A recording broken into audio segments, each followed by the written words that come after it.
Blue on it, pal.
If I was to assume, I'd be like maybe like all the talents would be like 8 and talents.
We're not.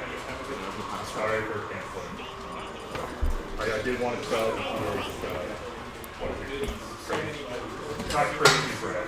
Super fat. There you go.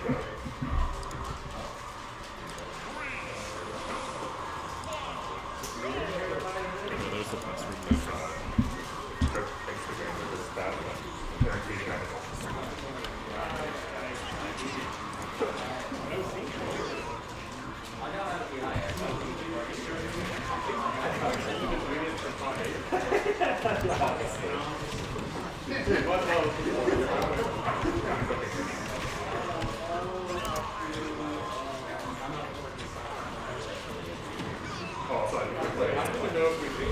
Adam. Now we're asking for a login code. Two-factor authentication. Oh. Interesting. I don't know if Mark has access to that Gmail, maybe, but I don't. I'll ask Mark when he's done his sets. Because I don't know how often that comes up, honestly. I don't know if I've ever seen that. Alright. So in the meantime, I will commentate without chat. Ourselves going Crip. The Punch Cat himself has been enjoying his time in the sun thanks to SkyJ doing well at Summit and whatever one was before that.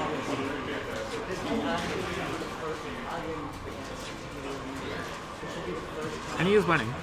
Only by 40%, but that's easily kill percent. And, well, I mean, I was going to say that Incineroar is super heavy and he wasn't really going to die to anything, but, you know, Captain Falcon hit him with his one of his strongest moves, so.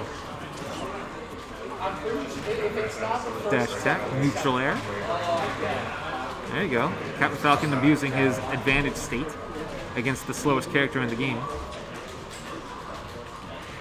We've never played in bracket before, right? I don't believe so. Yeah, okay, so we may, if I don't lose the upset to Smolder, which I have. Okay. Or Phantom, you know, Phantom Arc.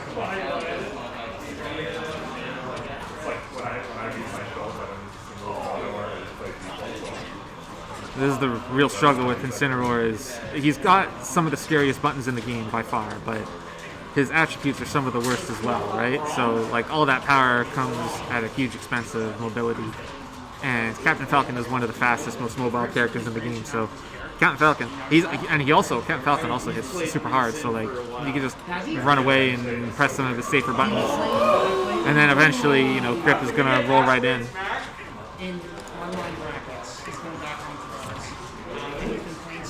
And then it doesn't matter how well you're doing. Yes, and it's not bad. It's not, I mean, I saw defeated.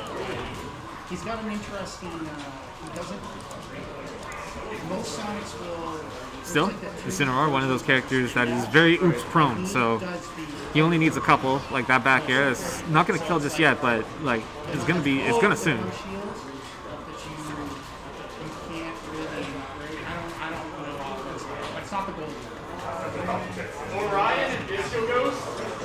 Crip trying a little too hard with these jump reads on the side B. None of them were working. He could have revenged that super easily.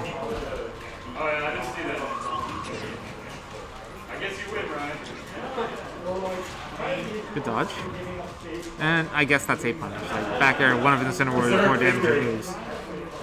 Could hit him with a couple of uppers, I suppose. Oh, and that's the revenge, and now he's scary. Keep going for these jump reads though. Burn it on an up tilt. I mean, like you're in the lead now, so whatever. And it's better to just use it than to look for some of the harder moves. That one, I feel like that one should have worked, but it didn't.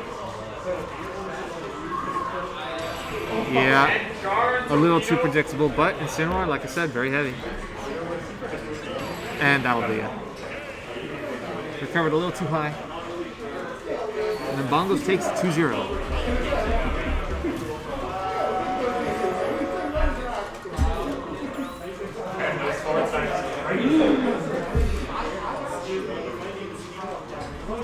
I was like, oh my god, this guy's been watching the car. He's like, that's not so funny.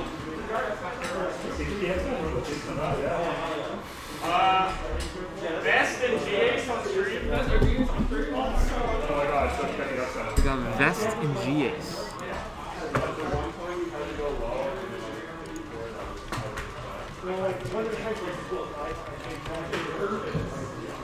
I don't believe G-Ace is with me. I'm trying to talk her a stream, but I think they're pretty fun. I know.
Mark.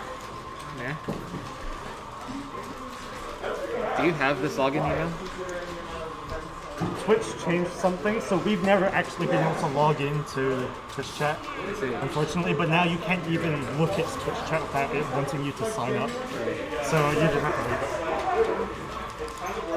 Alright, so I guess we're just not running Twitch chat ever anymore. Okay, we have ourselves Lucina versus Ridley.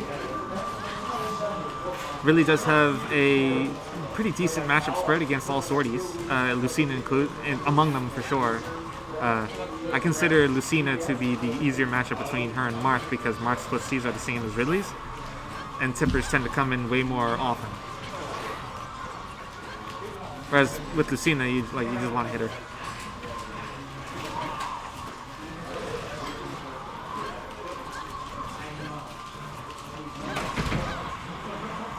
GA's having a hard time against this Lucina build. Lucina just wants to run in and press a whole bunch of buttons. And GA's, like, Ridley is just letting Lucina run in there and press the buttons.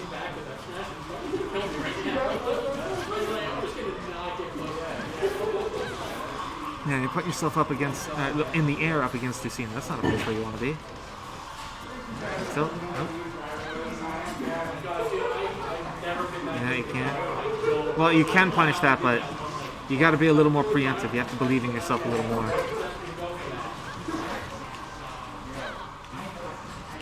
Yeah, straight up. G-Ace is just not pressing enough buttons.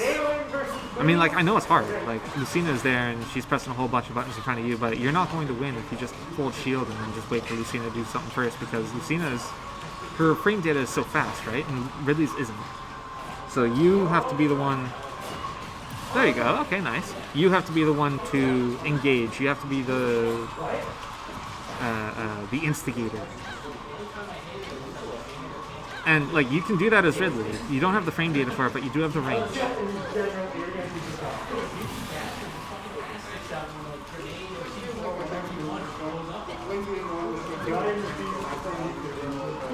You can't hold shield against Lucina. One of the scarier characters to do that against. Not that far there, okay. Almost. Good strength from Vest, and another. And I'm looking for the finisher. You can get back hit neutral air. Oh. That was a good read on that low recovery, knowing that he would double jump and miss the ledge, and then punish that with the forward smash. Yeah, so G-Ace's issue as a Ridley secondary at this point. Mike is going, right? Hello? Yes, it is. Okay. So I wouldn't say that I main Ridley anymore, but I still like pocket him. He's still in my back pocket. And I know it's scary and it's hard, but against someone like Vest and against someone like Lucina, you can't hold back. You can't play passively. Like, you have the range to contest Lucina. You have the tools to make her work to get in. But you have to use them. Like, you can't just hold shield against her. You look like you could use a friend. Yeah. We can all use friends here. I was talking about the matchup. What do you know about the matchup? So I don't mean to be that commentator, but I'm gonna guess that Ridley loses. But I believe I've heard you talk about this matchup before, and it's actually not as bad as you think it'd be. Well, I was saying that Ridley actually has a decent matchup spread against all sword users, like including Cloud and Aegis. Yeah. And I consider Marth to be scarier than Lucina because you can't hold shield there. Yeah, I was damned if you do, damned if you don't. I consider Lucina to be an easier matchup for Ridley than Marth because their footsie's range is roughly the same. Yeah. And tippers come in way more often. That's true. I didn't even consider that yet. Good forward there, just to knock her off. Alright. See, I don't know how Vest does it, but he's really good at holding the ledge. Like, I don't know how to explain it, but like, because when you think of Lucina, you kind of think of butter. She's just plain old butter. No one has ever referred to Lucina as butter. I don't know what I'm saying right now. The point is that you usually think Lucina's bland and boring. Or maybe that's just me. She is very... She's basic, I think is the polite commentary way to put it. I was gonna say that word. Like, as in a game where everyone has some kind of weird gimmick to them or whatever, Lucina is very on paper. What you see is what you get. No tippers or anything. Yeah, like she just swings a sword around. You know, like a lot of other characters have this big sweeping hitbox that they can put out to catch as many options as they can. Lucina just swings the sword, and somehow Vest just makes it work, like better than I see a lot of people do. I don't know how he does it. Well, his APM is much higher than G-Ace's, that's for sure. True. G-Ace is definitely taking it a lot slower right now, and it's not working to his advantage. Yeah, I was saying that. Like, Ridley doesn't have the frame data to contest Lucina, but he does have the range. Yeah. But if you really want to use that, like, you need to swing. Period. Like, you can't That was good. That was a pretty textbook edge guard for Ridley. Yeah. Throw out the fireballs, force out the double jump, and then punish the double jump. Good air dodge, not risking the counter. Oh, waited just a little bit too long. Oh, he didn't get the one that mattered. And that'll be a 2-0 for Vest. It's a swift 20. I had a long break for a while, and I'm back on it now. I found the combo. Because the thing with MMOs, I enjoy them, but they're not very stimulating. Right, so my new pair up is... I wonder who we got coming up next. Could be you. Could be. Could be someone else. Oh no, it's Gronk and Drag. Yo, that's kind of hype. I don't remember the last time these two played. At least not on stream. Can't imagine. I don't either. But Greninja Yoshi. Now, do you know anything about this? Because I don't think I can tell you anything. He plays Pink Yoshi.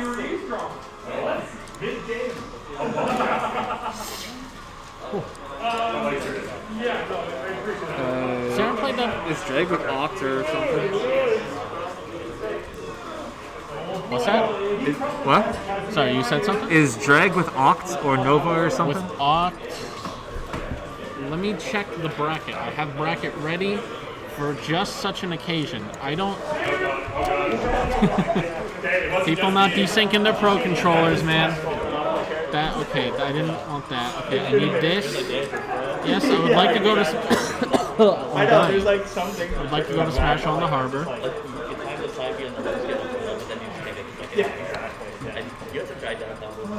I know. He's with Beam.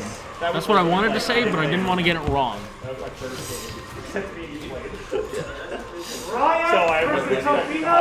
Okay. All right. Free Agent Gronk versus Beam Drag.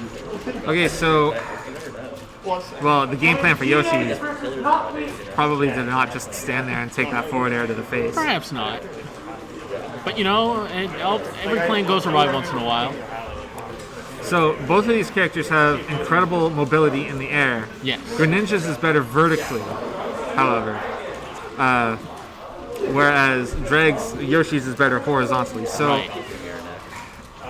I guess the biggest way to handle this matchup is try and abuse Yoshi's projectiles, try and force Greninja to come in, and then respond with like a big old boot. Yeah. Oh my god, that killed. Well, yeah. Also, like, don't swing when you're in disadvantage. That's generally smart advice for any matchup, but especially against someone like Greninja who wants to hit you with his forward air, and he has the speed, the vertical speed to get up there and punish you for it.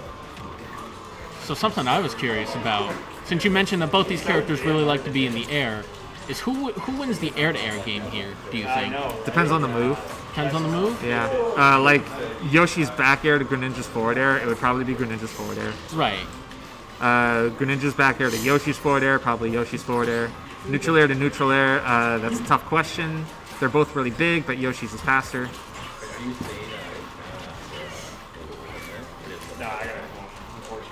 I like the way Gronk used a shuriken to turn himself around like that, while also stalling in the air a little bit to kind of give him time to react to what Drag might do. I might have time.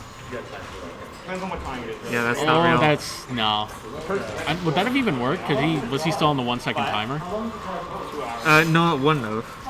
But like, even if he didn't go for it, even if he went for like down B or something, that's still not real. Really depends.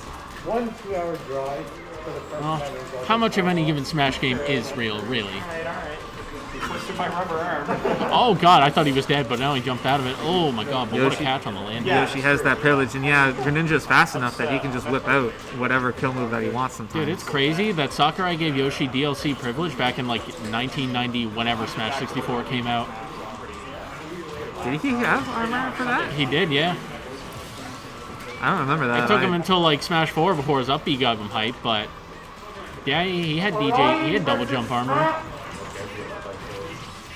Anyway, we're not talking about Smash 64. The future is now, and what's happening now is Gronk is up a very nice 2 stocks to 1. Jag starting to figure out this matchup, but Yeah. like with this kind of deficit, it's the sort of thing that you Oh, take. what a wait. It's the sort of thing that you take into account for game 2. But you don't ever count someone out. Like, he's still fairly low on his percent. Yeah. Oh my god. See, Good catch. Me and Zach usually end up fighting in that. It's usually what happens.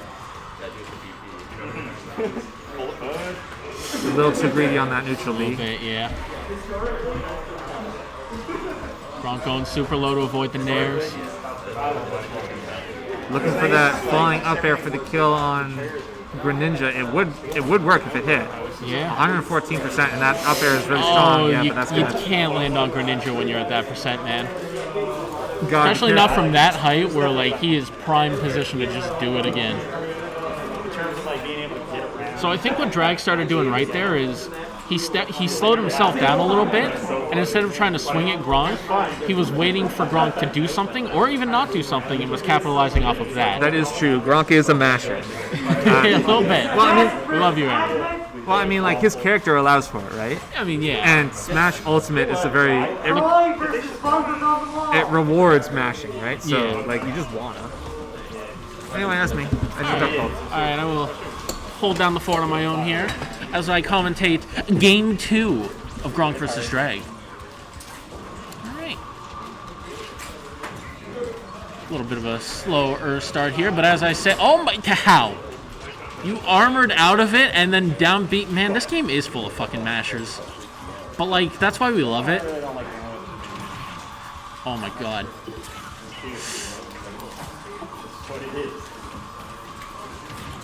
Got in, he DI'd in, got him with the mix-up. Again, the little stall, but drag already going super high to get over that. What a whiff punish. Of course, Yoshi F smash got that lean on it. Punish on the down air. Almost catches him there. What an up smash, though. Alright. Now, you would never guess that Drag was down 3-1 in game 1 at some point, but now he has figured it out. He's taking it slow. He's waiting. He's got the patience now. He's not running in. He ain't pressing buttons. As much as Yoshi wants to press buttons, if your opponent's character or your opponent are pressing buttons better than you, you got to stop pressing buttons because you're not going to win at that point. Drag right now, he ain't pressing quite as many buttons as Gronk is, and he is reaping the benefits of it right now. He's at almost 70% of extra credit before he even lost his stock.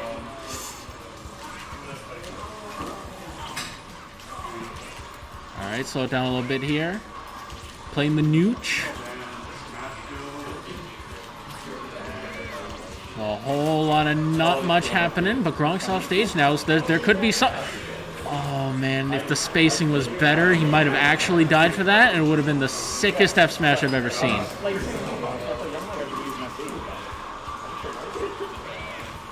I don't know if it's just the visual of it or what. Alright, see what's happening now is Drag is starting to mash a little bit again, and it's getting away from him, because now Gronk is the one punishing him, and you're supposed to be the one punishing Gronk if you want to beat Gronk, you want to get the upset.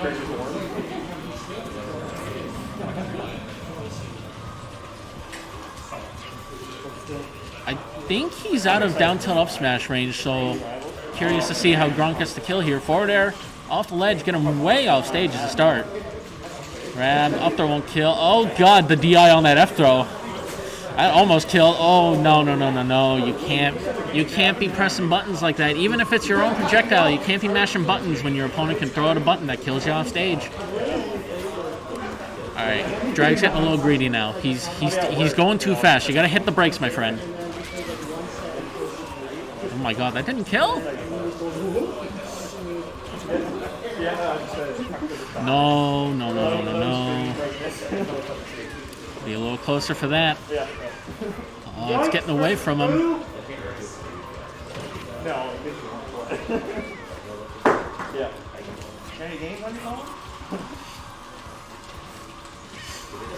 Oh no! You can't be flicking the C stick when you're at 80% and you're down a stock, my friend. You're taking it slow. You're doing it right. You're taking it slow. What a read on that spot dodge. Okay, never mind. Just ignore me. I don't know what I'm talking about. I'm just a commentator.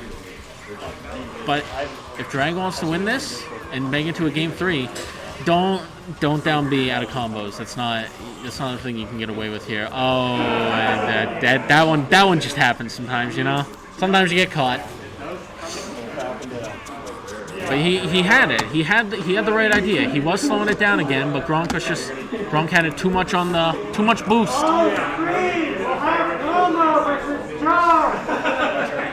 Alright, that is a 20 and a handshake for Gronk, but a very good showing from Dragon that second game there, and the end of the first one.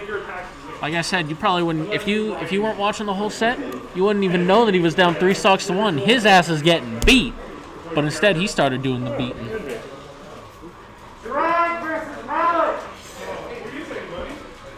Oh, we got a slobber knocker here, I can already tell ya. We have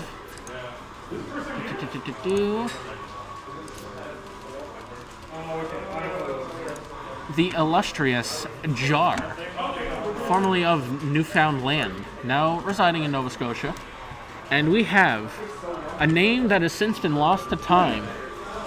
Wait, no, he just goes by Roma now. A name that has almost been lost to time. The Roma. Now you might be wondering, who the fuck's that guy? I'll tell you who he is. He's one of the sickest players you'll ever see, let me tell you.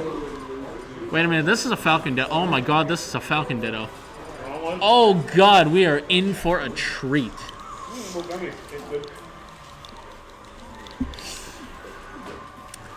let me give you a little bit of background about Sir Roma here, because you probably never heard of him now.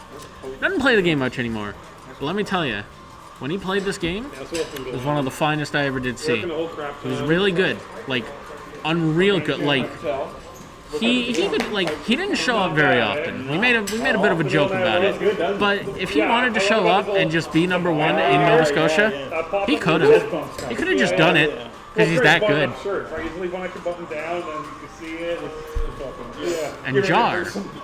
Well, I can't give you much of a background about Jar. I haven't known the guy for too long, but he's a very swell guy. A very swell man who mains a very swell man in Captain Falcon.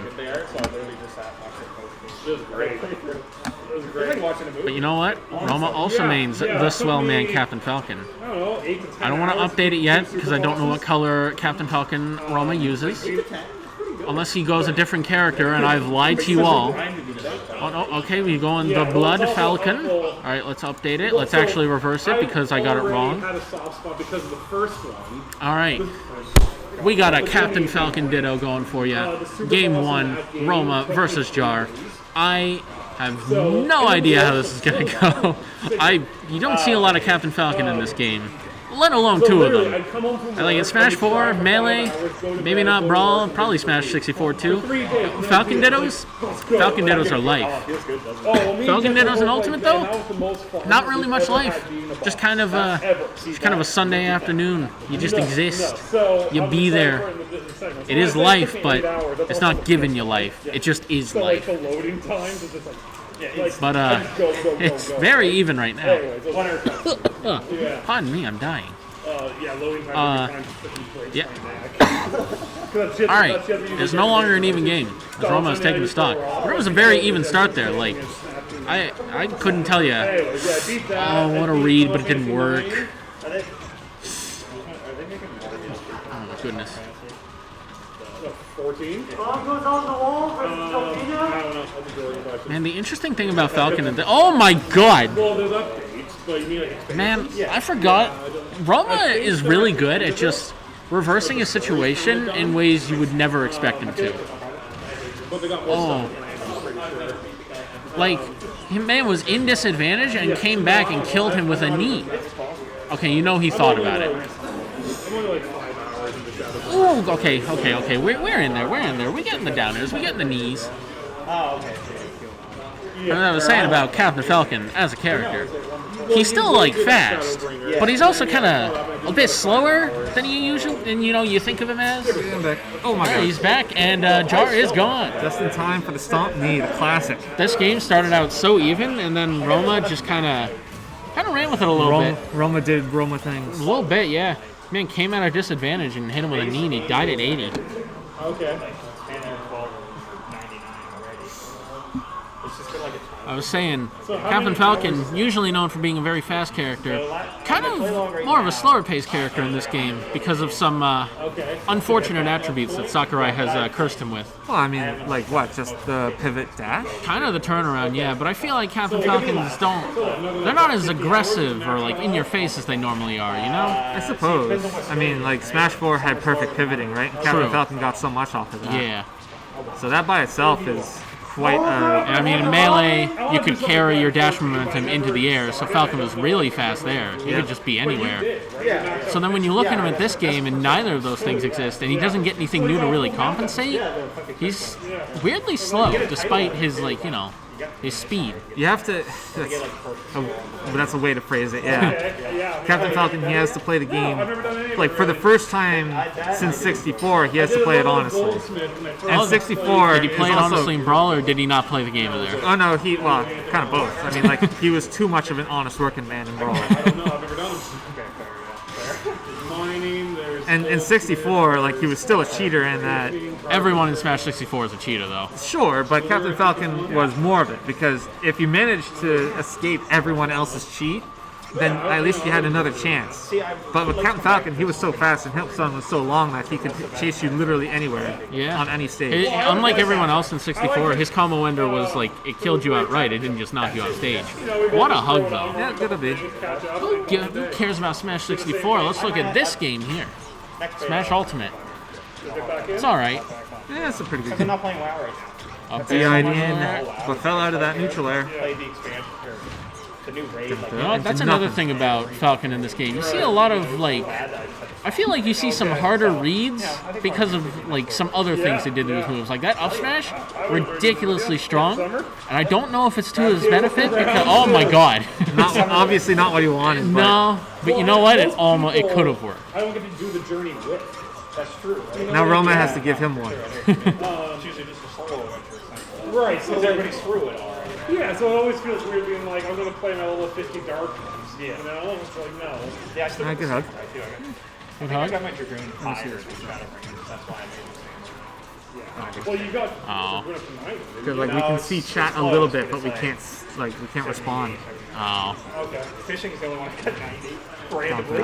Alright. Nope. Yeah, I got. I just got so Captain invested. Falcon kicked it the other way. You're doing a 75. I don't know if he has a jump.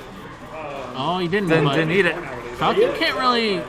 I don't know why, but I feel like edge guarding Falcon in this game is way harder than it's ever been, and I don't know why. Drift is really, really good. It is really good. Probably some of the best it's ever been. That neutral is going to do her, though. Yeah, that'll do ya. It's a 2-0 for Roma. Roma with the freshman 3-stomp. Yeah, and then I have an archer at the late. Or I think that might be a freshman 2-stomp. I don't know. Jargon. Smash Jargon. Alright, going on stream. So, Coolstar and I have never actually played in bracket. Wow, really? Yeah, so we've been together, we've been competing for quite a long time, but this is the first time it's ever happened. That's crazy. Coolstar is very excited about this. Deep dungeon? Yeah, something. Yeah. Oh. Yeah, that'll help with my. Well, best of luck to both players then. Yeah, no, if you Troy versus Coolster. So, I'll play with since this is apparently a player matchup that has never happened before, I have no fucking idea what I'm supposed to tell you. Yeah, I'm only working weekends right now. versus Crit. These two are both phenomenal at this game. Coolster on Samus, Croy on the banjo and kazooie. Yes? Okay. I'm sorry, I have to leave.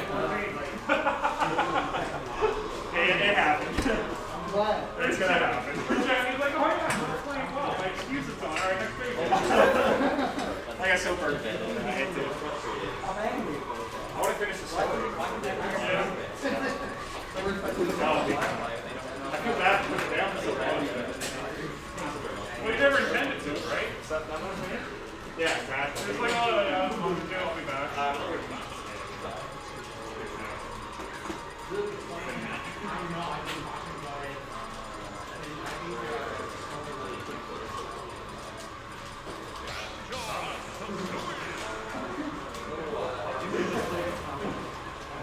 did, yeah.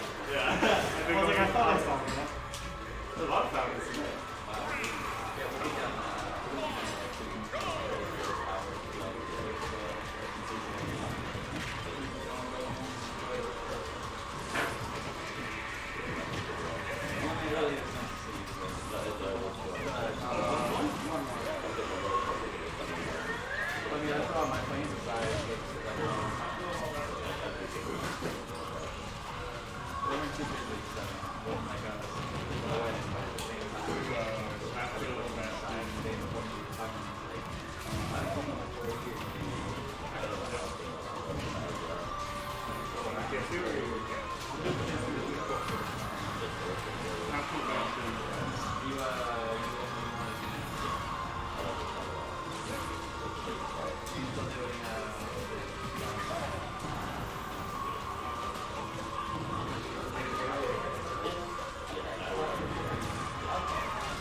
don't know if I deserve that, but like, you look like you were happy enough with it that you gave it back. Yeah, you don't know. We're all men of charity here. Yeah. Yeah, that's for now. So. It never happens unless you have rage and you're up high. It's all based on. I should have known when I picked Battlefield that something like that would happen, but I wanted to be the one doing it. That's fair.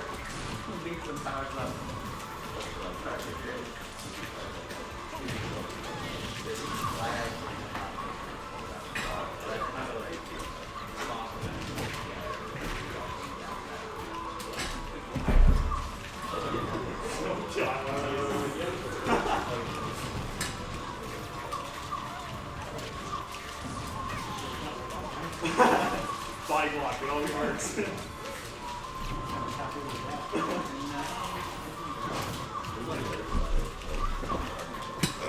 I don't know which game this is, but I will update the scoreboard. Game 2? Okay. Who won game 1? Okay. Dun, dun, dun. Croy, Banjo, White versus Coolster, Samus, Purple. Okay, there we go. Okay. Yeah, so this is game 2 with Croy up on game 1. Going up for the edge guard, but Coolster staying off stage safely. He's looking for that up tilt. Doesn't want it to happen to him because it will kill him. He's got to get back down to the ground. Oh no! It's 3% from the jab before promptly being destroyed. Okay, straight to the platform. Oh, interesting trade.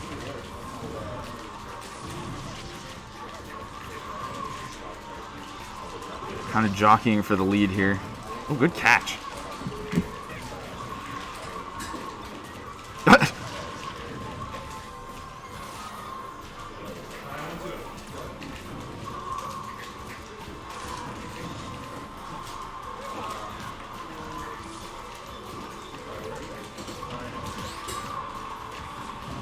Just chipping away at each other from a distance here. Doesn't quite manage to roll under the side B. Let's see if I can get his feet on the ground again. Croy holding center stage. That's it. Yep, Croy takes 2-0.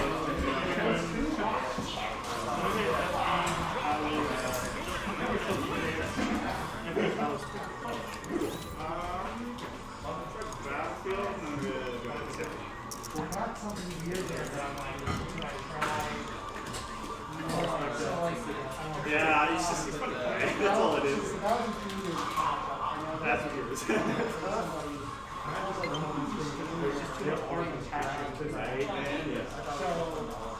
When you get the game, you get it was a spin off.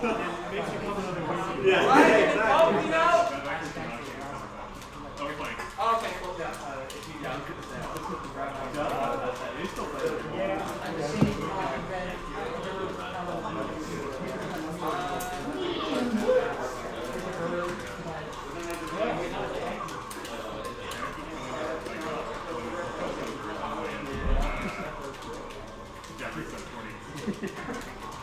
On stream, Magic and Best. Up I go. I can at least put this in before I go. We're just gonna guess the characters and hope we're correct, because I know at least one of them.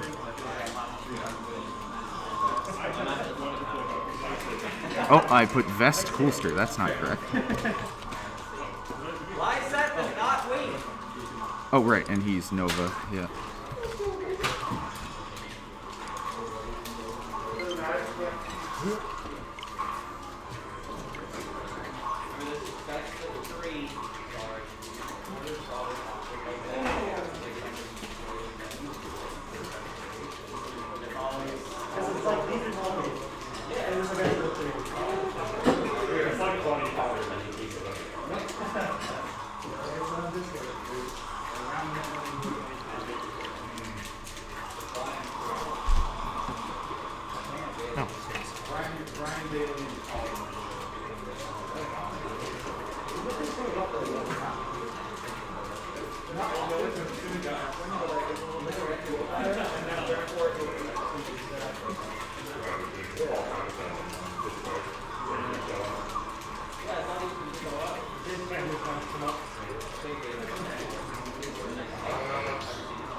I'm still assuming this is game 1.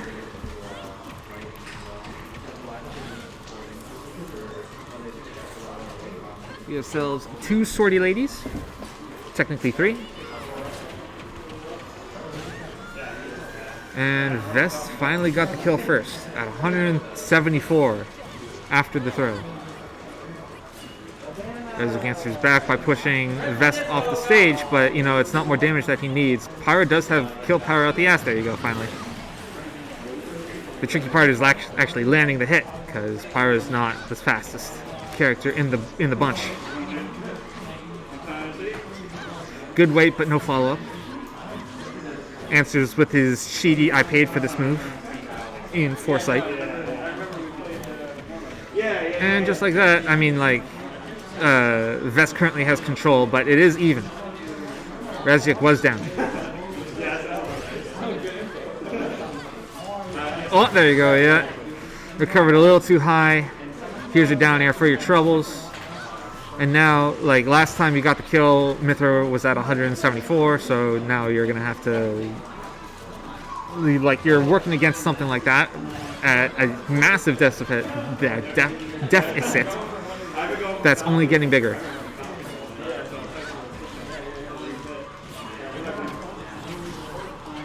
Up there.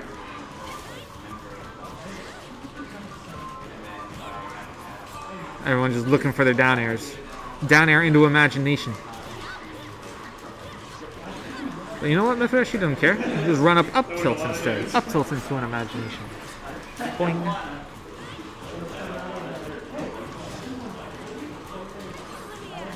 That was an excellent dodge. Oh, and reverse hit uppy knocks her back off, but unfortunately, Photon Edge is surprisingly difficult to punish if you're not ready for it. It's really easy if you are ready for it. But if you're not, then like you just gotta hold shield and you just have to accept it. Now, Lucina can do this, especially again. Right, never mind.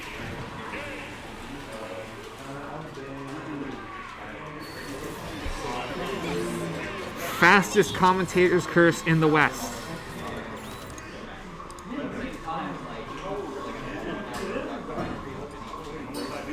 Alright, what next?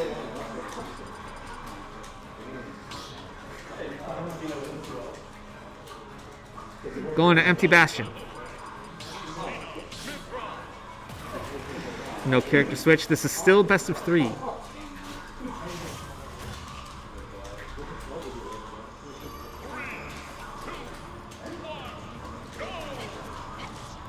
Both of them running into each other, doing what they do best. Mithra with the down tilt, Lucina with the neutral air. That was probably a misinput, and you got punished for it. You probably could have done something with a little more damage, like side B, but you know what? A punish is a punish. It was an excellent weight, but unfortunately you got sticky platform.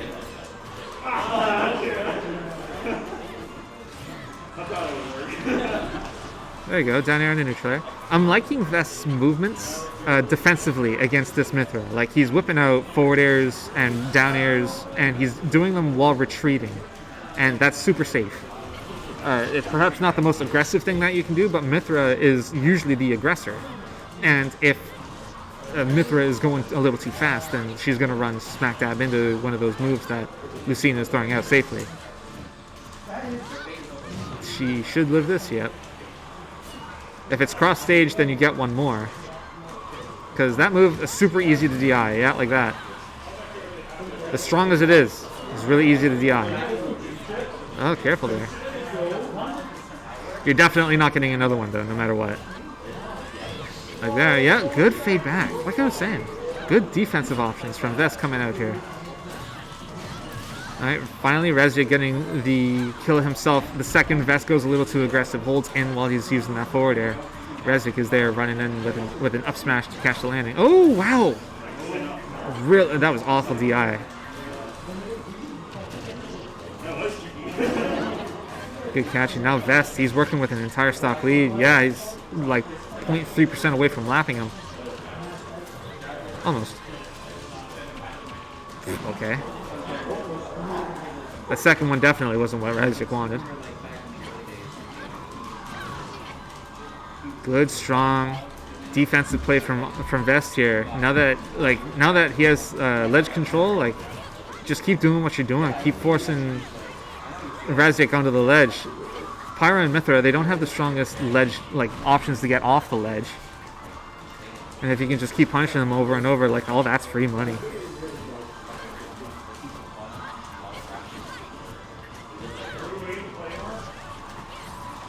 Good forward air, and then yeah, Razic's been spending most of this match on the ledge. It's not even like a stage thing either. Like everything that Vest is doing against him here would be applicable in any other legal stage.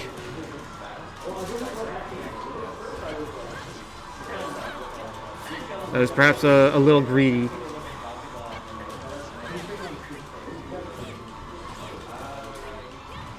Yeah, you're up against the Pyra. Pyra has a real big sword.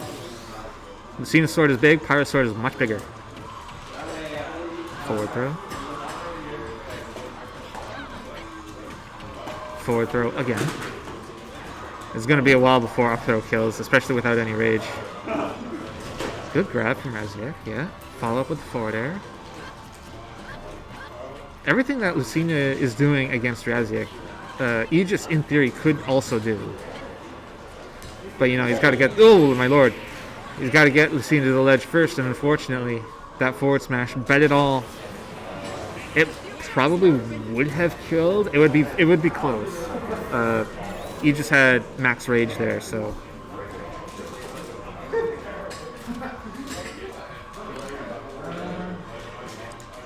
All right, we're going to game 3.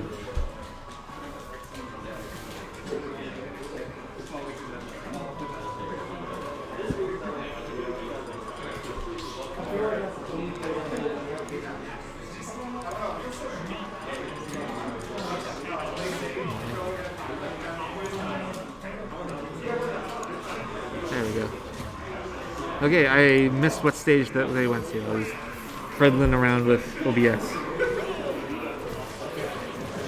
Strong opening for Lucina, 34% right off the bat.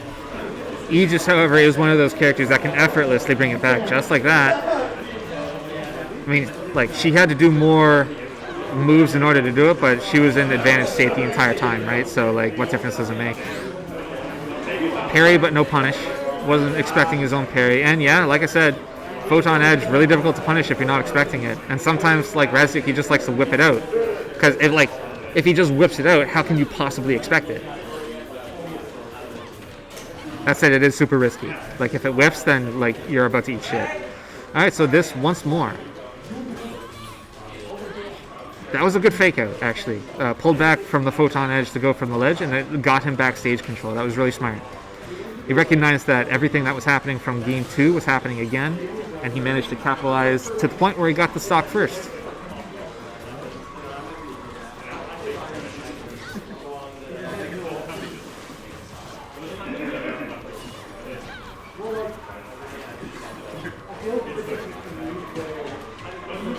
Rezic falling in with a lot of these myth and neutral airs, expecting that to do most of the work for him. And like, it's not an unreasonable expectation. It's a really, really good move. Neutral air to knock him up. Went a little greedy for that forward air for the kill, and it cost him, well, at least it cost him a pirate down tilt so far. And stage control, I suppose. Oh yeah, that's a huge misinput.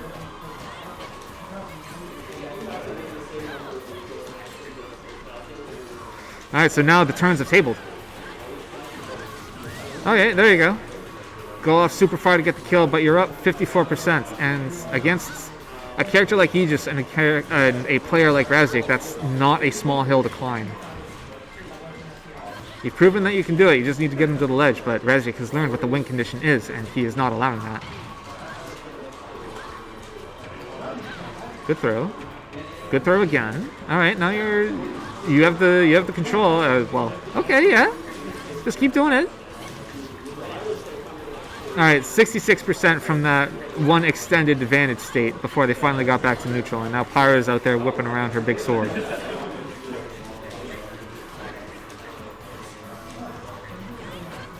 So you gotta be very careful about how you approach this. Mithra, rather Pyra. Her sword is very large, bigger than yours, and hers will kill earlier. However, yeah, no jump, and now he has the photon edge. Yeah, it was the classic stay Pyra to lose combo. And just like that, Vest up again. This match has been very flip-floppy. Careful. Oh, yeah, forward air will take it. Alright, so last stock, game 3. Both at 0%, both at even stage. We'll see what you're both made of.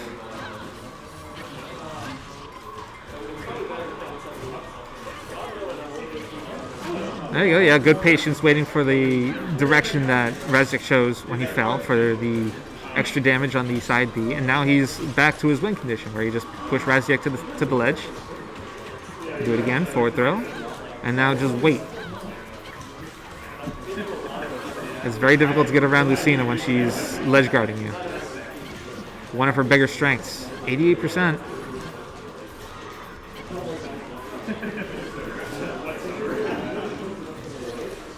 Razic opting to play a little bit defensively on that before that dash attack, but now, so this is the scary part. Like, you're up 60%, but Aegis, like, she only needs stage control a little bit, like right, almost. And then Pyra just needs to hit you with anything, but up air, looking for the forward tilt. That was good patience. Landing on the platform with the neutral air, not what he wanted, and now you're up against Pyra. And now the stream is lagging a little bit on my end. Just run up neutral air, okay. Yeah. See, that's the really scary thing about edge guarding like that, is that the up throw is not going to kill. Yeah, that was way too greedy. Oh no! Oh, wow, of all the ways to lose. Wow, you hate to see that. Man, that was such a good set up until the very end, and that was such a flaccid ending. Like, you hate to see that, no matter who you're rooting for.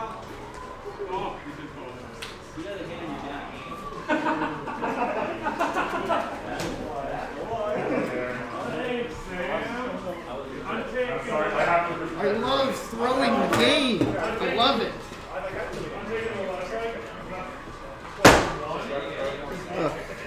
Okay, coming up next we have Gronk versus the blue one.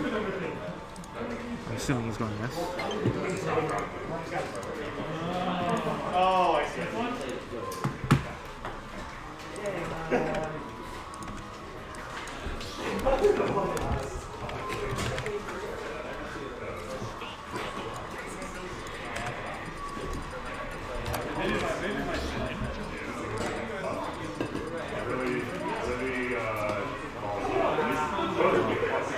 Get this up here, and then I guess I'm just gonna chill for a little bit.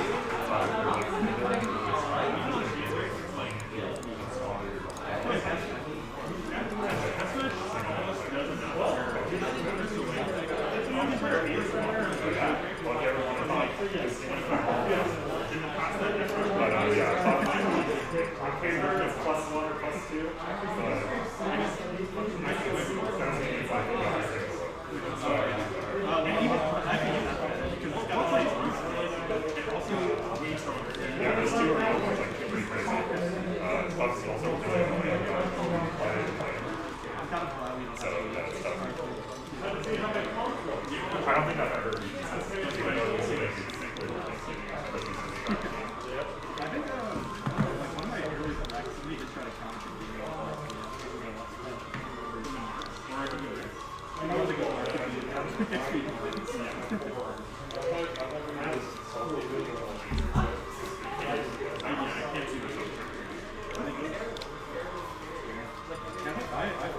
It's very polite of Mark to put it back to English after he's done.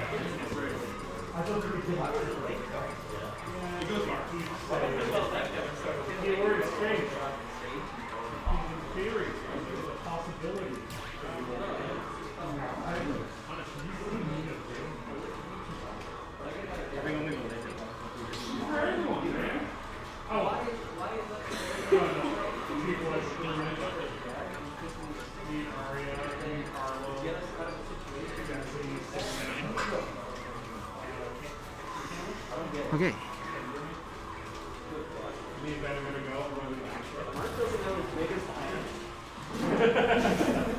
Let's see, we got Greninja versus Snake. I don't know what the record is between these two, but I'm pretty sure it's pretty even. It flip-flops almost every tournament. Alright, open up with the C4, 21. But, Greninja, the rare character that is super fast and has a ton of damage per his moves. Well, not per every move, I suppose, but he is one of those characters that can, like, undo any damage that Snake does pretty quickly.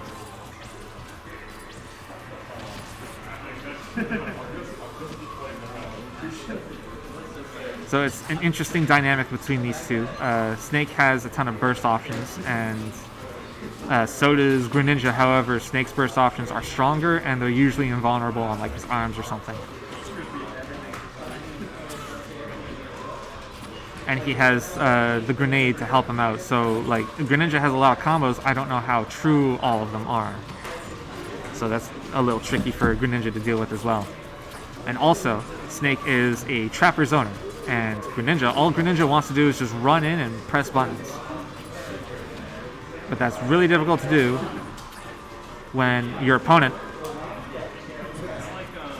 just wants to put down a grenade and then, like, you run into it. Like, he wants you to run into it. Kind of like that. Now, ideally, he doesn't get punished for it, Snake, but sometimes, like, you can't help it. You just gotta deal with it. And this might be the kill? Oh, almost.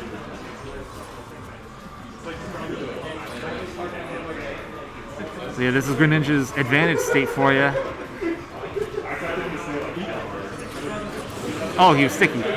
I thought he missed the sticky. And the forward throw, or forward air, to even it right back up, and just like that. Crazy to believe that this is still best of 3. This is like seed number 3 and 4. Dash attack. Oh, he went for it. Yeah, you can't. You need to do a minimum of 8% in order to break Snake's Cypher. And most multi-hits are not going to do that. The only one I can think of is maybe Tipper forward, Ridley forward air. Maybe. The last hit specifically. Down tilt. Up tilt. Down air. Oh, reads the roll and punishes with the up tilt. 8.3%. Okay, generic says it's 8.3% to break the cipher. I will take your word for it.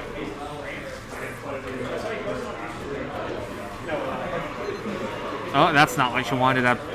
Okay, so, like, Snake did have the lead, and he still does. But you got to get down against this Greninja, who has some of the best ups in the game, you're constantly in disadvantage against him. Forward throw.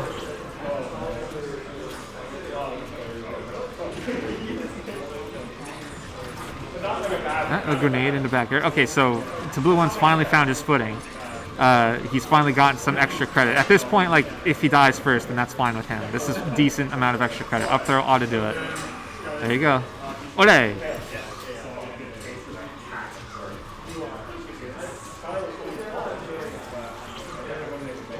Chucked the grenade the wrong way. He didn't need that one, that's why. There you go. Hit him with the soft back air. I don't know if hard back air would have killed, but it definitely would have put the fear of God in him. Oh, there you go. See you later. The up tilt, punishing the high recovery from Gronk, the Greninja. Like I said, Greninja has some of the best ups in the game, right? So sometimes he just wants to. Sometimes he just wants to come at you. He doesn't want to grab the ledge. He just wants to hit you.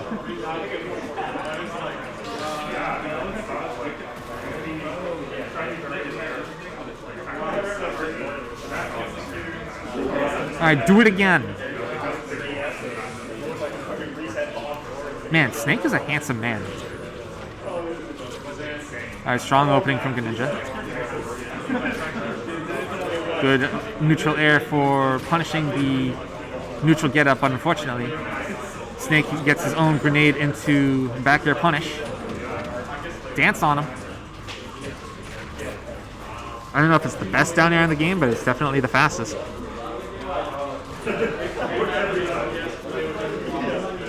Grab him forward throw, and yeah, just chasing him for that Cypher. Did he go too low? He did, yeah.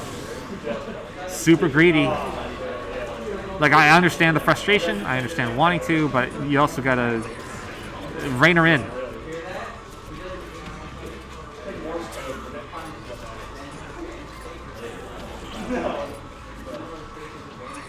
Oh.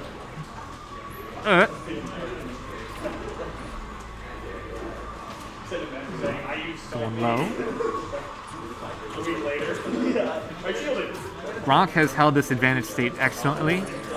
He's managed to really bring up the percent on to Blue One. He's done something like 80% with only taking 11 in return. No punish on that high Cypher though. Still though, at this point, damage isn't what you want. There you go. Finally took the kill. Finally got the kill with the forward air, and only 11% done. As we saw at the beginning of this match, that's very little. Greninja can do that with, well, technically one move.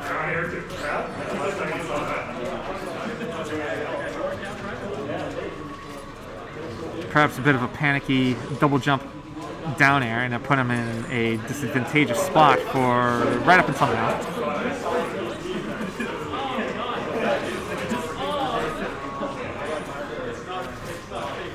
And dash attack. And plants bombs on the ledge. You'd rather take the forward air than the grenade, which is a good call because, like, it got him the stock eventually. And then start planting some more grenades. Forward throw. Low recovery from to Blue One. Yeah, there you go. Down. All right. Down throw is 12. I guess that's all right. Yeah. So here's the struggle for to Blue One. He's already done better than previous stock. I was gonna say, to Blue One, he needs to, like, he's been having a hard time getting extra credit, at least on this match. And the struggle is, like, weaving around this really fast frog to get whatever extra credit he can. Yeah, that was super greedy from Gronk. Going for the Shadow Sneak, and it cost him stage control, which immediately led into him taking however much he took to get up to 70%.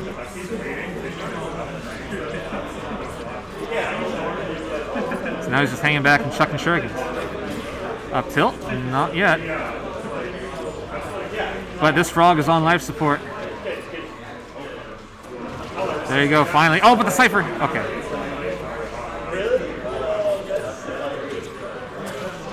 So you gotta be careful. If you're to Blue One, you gotta be careful here.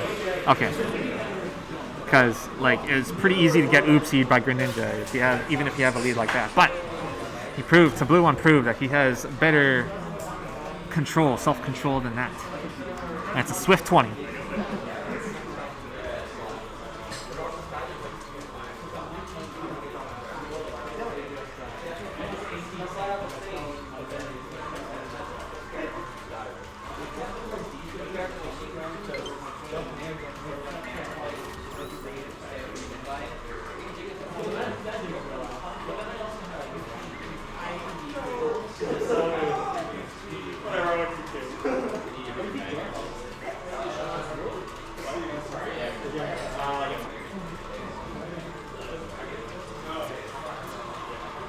Real shit though. Okay, I don't know who's playing. Oh, we got the hype match of the century. I will not reveal who it is. I will let the overlay do the talking for me. Raziek versus Delfino?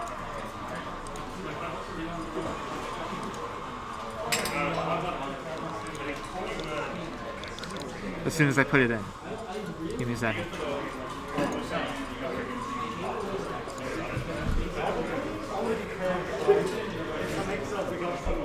We got the two hype men themselves. Actually, I should put in his full name. I think he goes by his full name.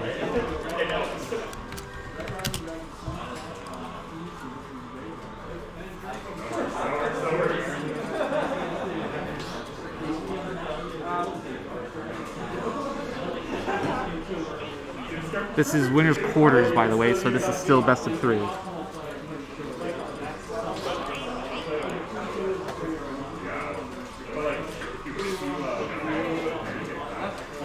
All right, let's see it. 2 of the hypest characters with 2 of the hypest players, at least in Nova Scotia. Opening up on a very unhyped stage, but you know, what can you do? Oh, all right, revenge.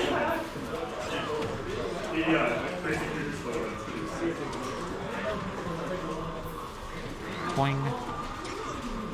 It's kind of hard to commentate because both of these players are going so quickly that like there's no one single thing I can focus on. Down air into the knee, but it was soft. Looking for down air again. Yeah, good read, and that should not kill. Yep. You're not going to get another one, though, at least not at ledge. Oh, he really wanted that read with the Falcon Hug. It was a good wait. Waiting to punish the revenge. Got him with the grab instead. Back air. Oh, just barely. Yeah, he used side B a little too early, and it pulled him back. Forward tilt. Uh-oh. Uh-oh. All right.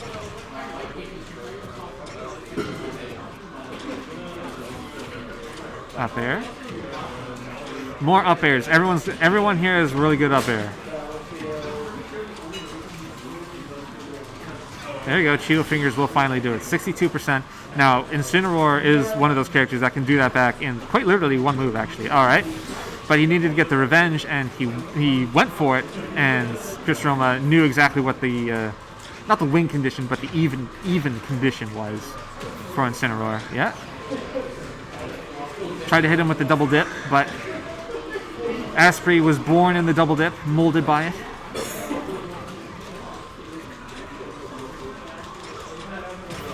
Yeah, this is the struggle. Oh, God.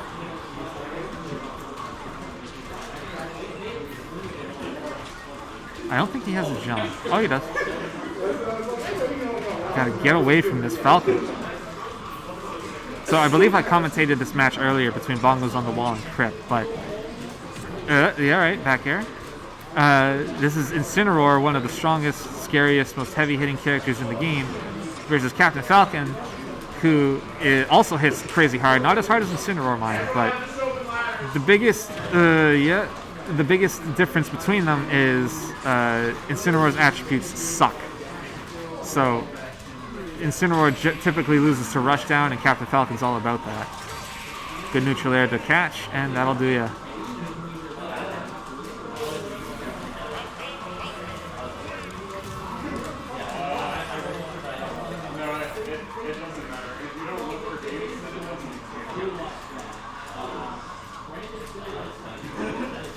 Alright, let's try it again. We'll see. Going back to Pokemon Stadium 2, deciding that the stage was not the issue.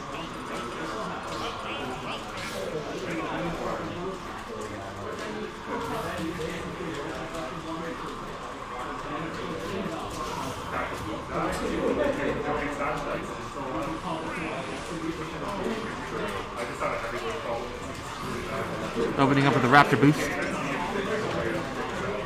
And Asprey looking for a grab of his own, but Captain Falcon being way too slippery, and Roma being a smart enough player to look out for these grab opportunities and these revenge opportunities that Asprey wants. Super high, and Asprey was kind of greedy with that up air. Like, I know why he did it. He wants to follow up after the up air. But sometimes you just got to take what you can get. He's looking for the revenge that time. Captain Falcon was looking for the revenge that time. Stomp in the knee. Yep, see you later. Yeah, a lot of people forget that Captain Falcon can still do that in this game. It's not a melee only type. Up smash does 26. Up smash of Incineroar's own to respond. Good weight. Spin, but if you whiff on the spin, then you're just kind of spinning like an idiot. Grab into up air. Down air. There you go. Oh, we almost got the grab again. Still, finish it off with the Alolan Whip. No, not the other one. Darkest Lariat. And nope, not yet.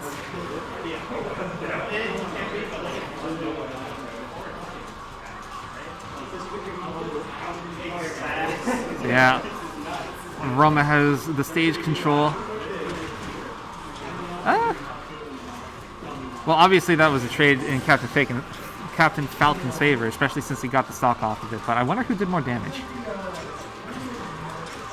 Yeah, and notice Asprey has immediately stopped looking for the revenges. Cheeto Fingers almost. Soft neutral air is not going to do it, not even close. Spin. Up B, knocks him away. And now Asprey with the stage control once again. Oh, looking for the revenge, but yeah, that one decision got all of this. Up air will finally do it, but he took 77% off that one mistake.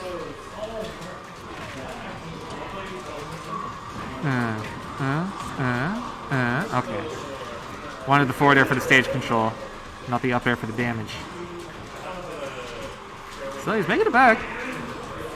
Incineroar is a scary character if you let him be.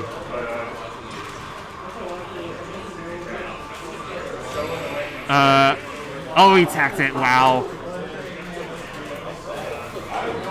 That was a sick event. That was a sick zoom in because he had no idea, right? Like, Incineroar's up B also spikes really hard.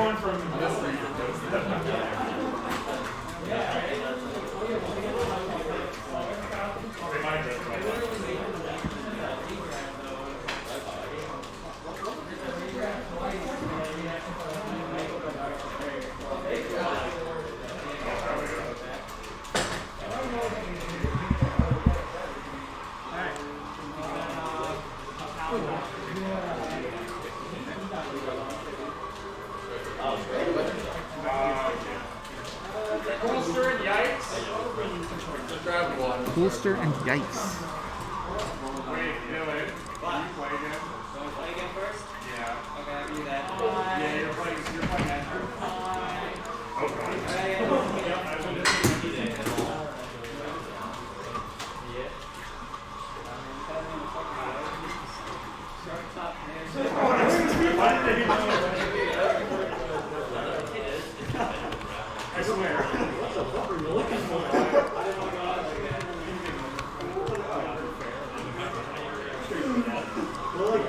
I forget who Yikes uses. I want to say Toonlink.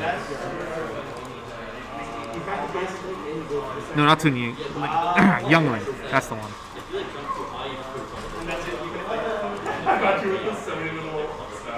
Let's try that.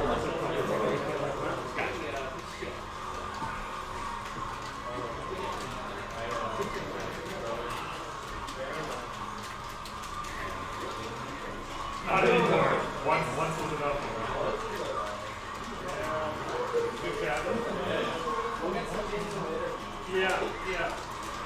On or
off screen? Okay, Yeah, Mark. never mind. I lied. Alright, stay there. Okay. I'm assuming he's gonna go this. I have no idea though. I would suggest that makes sense.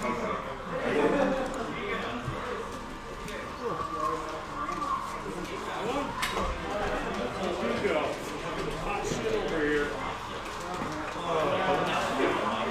Stage? See if I like this one. Yes, I think it's a better stage. Yes, too. Yeah, that's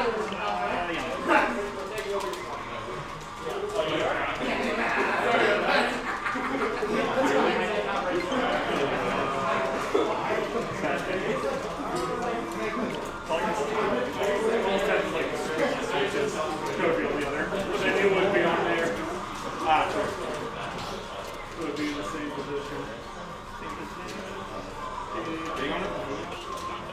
I wish.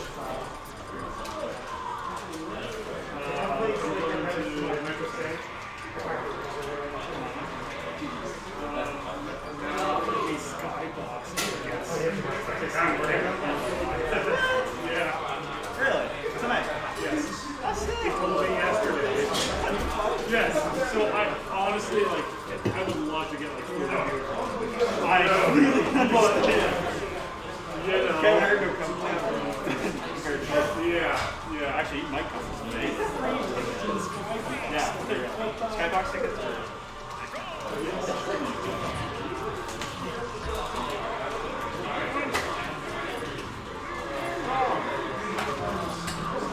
Do it. Oh, thank you, baby. Oh.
just a slight feeling you might be down. Yeah. Yeah, I'm like, It's almost like I tried to do it. well, it's a good move if you don't have a good counter. Like from there, like any button I push would get hit. Look at that. You can try. I don't think it's going to work. Oh, with that attitude. See, with the tenor, it makes me. Yeah.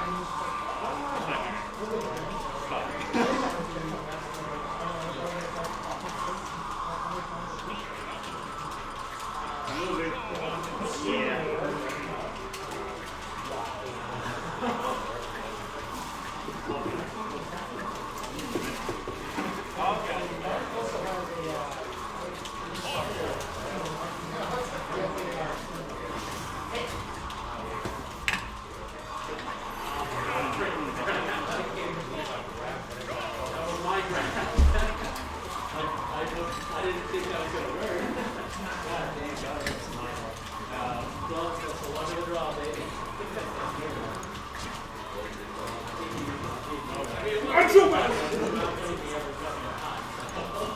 I'm so mad at that.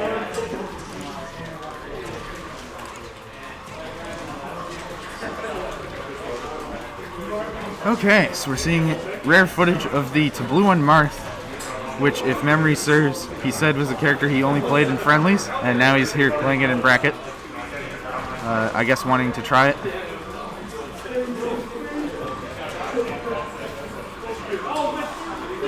Oh.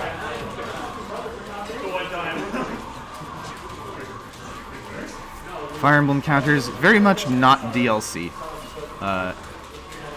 Except Corns, but that's former DLC. Oh, he's dead. Yup.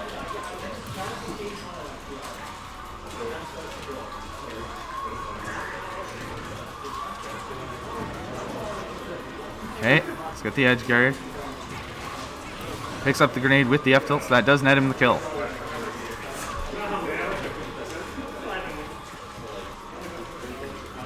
Just got his input lost in the shield there. So I heard it, but.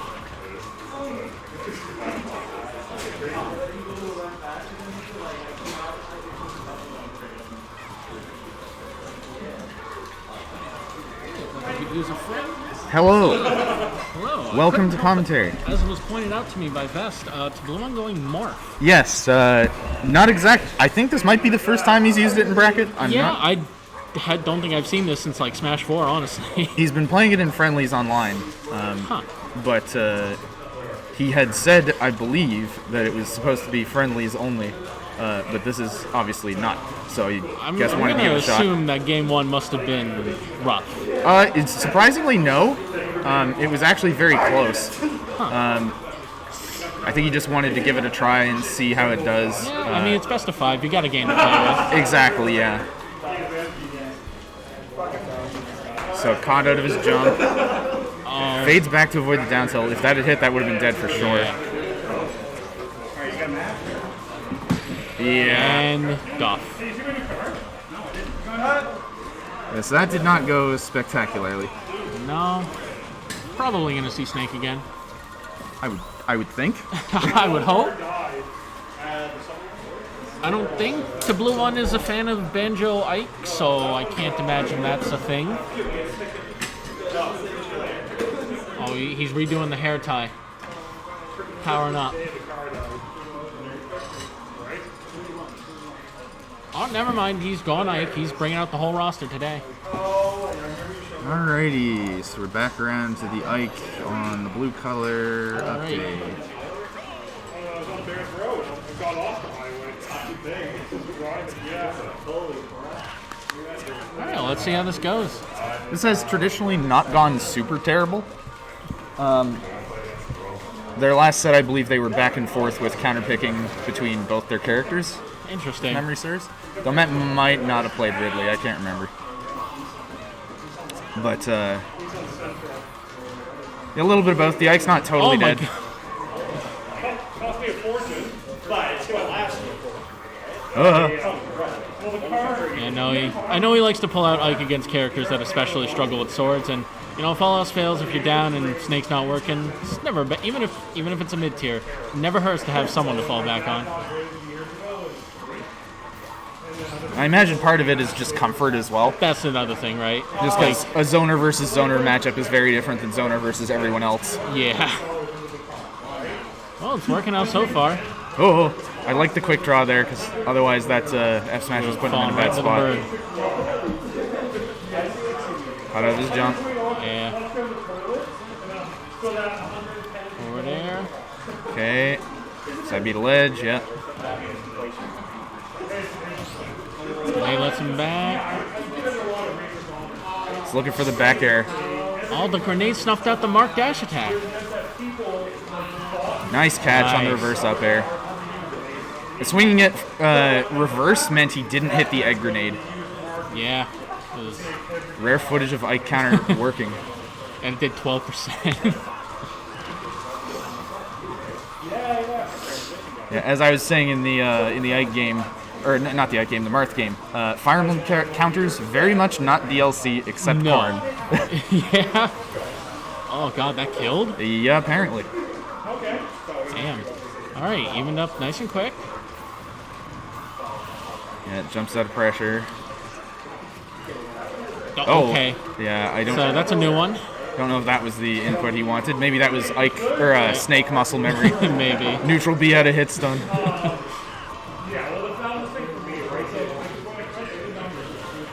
Get some jabs in. 0.4%. Never mind. Croy's got the lead again.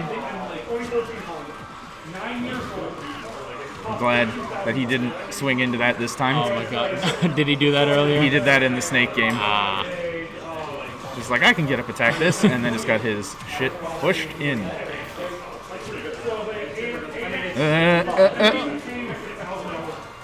Okay.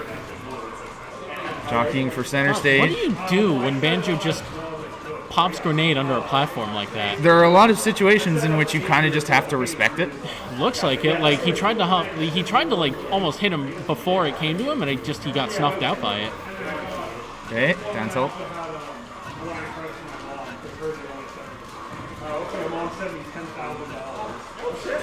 Okay.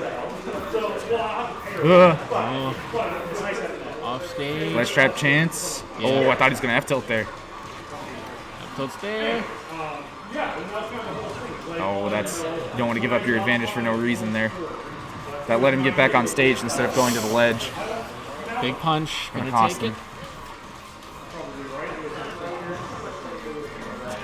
There we go. All right. Ties it up.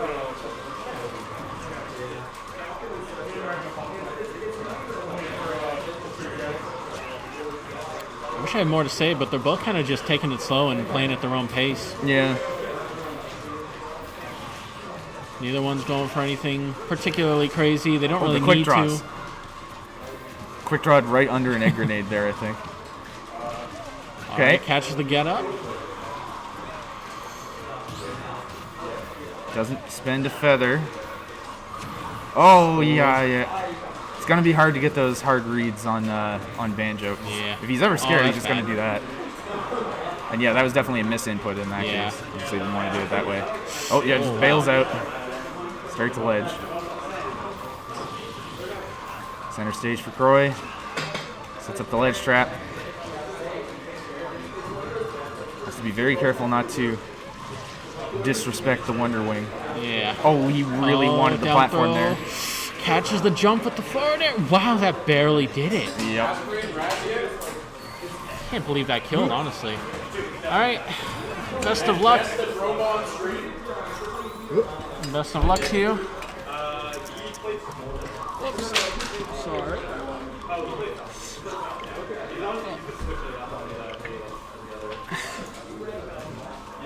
Chat, I know I wished him best of luck, but I am 100% full transparency going to be hyping the shit up out of my brother. But I'm gonna try to not be too biased. But there's gonna be bias. Like, come on. I want to be honest with you, chat. I'm gonna definitely be hyping one of these people up more than another. Actually, never mind. They're playing off stream. I thought they were called for on stream. They're in top 8. Instead, we've got a heckin' slobber knocker of Roma versus Vest. Now, given that Roma is showing up for the first time in like 3 years, there's no history between these two. This is just me and my knowledge of Captain Falcon versus Lucina. And I'm going to be honest with you, that knowledge is limited. Like, and by limited, I mean it really doesn't exist at all. So I'm just going to do my best to make shit up, and hopefully some of it will be right. Red Rise and Vest. But it is Nova Vest. Let's... Oh, alright, thank God I got a co-commentator who might know what they're doing. Captain Falcon, the Blood Falcon, and then Lucina, the default. Oh God, the frames are dropping. Why are the frames dropping? We are struggling here. Why are the frames dropping? The stream says we're getting a steady 60, so it's probably just on our end. Okay, it's already smoothed out. It's fine. Alright, so do you know anything about Captain Falcon versus Lucina? Because I do not. They're both modestly... Well, I mean, Captain Falcon is the second fastest runner in the game. Yes. They're both modestly quick. They're both very strong. The big advantage that Captain Falcon has is that he is faster, and his strings are way more explosive. Yes. Lucina, she is capable of playing a longer distance game with her sword. Yes. She is capable of playing a safer game if she wants to. However, she cannot push her advantage nearly as far as Captain Falcon can. Everything you just said was correct. I don't just want to say yeah or absolutely. That's the commentator trap. But you know what? It's also a trap. That forward smash. God, I had a way to segue into that. I promise. You put it in the wrong spot. Oh, did I? Oh, right, because I swapped them. My bad. All right. Crater Eyes did a high recovery earlier, and Vest punished it with F smash. That was the point I was trying to make. It was really good. Well, you can tell that they're both. This is the feel each other out game. There's that, and also like they're both like of the same kind of breed of player because they both closed out each other's stock by the other one going high and the other one punishing with forward smash. Oh my! That time he didn't even go high. 37%. That's a pretty significant lead. You know, we were talking about how long Captain Falcon strings are, but somehow Vest makes like Lucina look like she has those kind of strings, and I don't know how he does it. Well, it's not that her strings are longer; it's that she gets more out of less. Yeah. Oh Lord. Sometimes it feels like they're longer though. Like I say this a lot about Vest, but he does things, and I don't know how he does them, and it amazes me every time. It might be because like her moves are slower, so it feels like her strings are longer. Something silly like that. Maybe, but like he did like sour down air, got a down tilt out of it, almost got an edge guard out of it. Like these two are just fucking swinging. They are just going at it. This is I said this was going to be a hecking slobber knocker, and I was kind of making shit up when I said that, but it turns out I'm right. This is going to be a fun set. God, I hope it's game 5. I was wrong. Oh, I'm not super fond of playing either of these in winners finals. Well, it could be worse. You could be playing your brother. How did that go, by the way? I got 2-0'd. It wasn't close. Oh man. It is what it is, though. I beat the 2 people who beat me last week, though. Hell yeah. So now I can retire peacefully, but I might come tomorrow next week. I don't know. You still going to Hero? Oh yeah. We're figuring stuff out. That was good tech, but you know this. He started. Oh my God! That actually would have killed him. Oh yeah, for sure.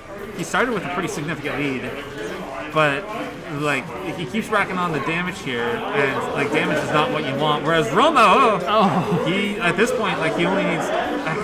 I mean, if Stomp Knee didn't work that time. Oh no! No! He didn't tech it. Well, Vest is laughing it off at least. I don't know. Was that even techable? I wasn't paying close enough attention to that. No, it was techable. Okay. I don't mean to make this about me, but I've started trying to use some higher level hero tech that I've learned. Like? It's when you pull up menu, you only read the top 2 options. Oh, okay. You cut the time you're reading in half. Just unless you've got major advantage, don't read half that shit. Just don't even pay attention to the bottom 2. You're gonna waste time. You're gonna get your ass clapped while you're thinking. Look for the first letter.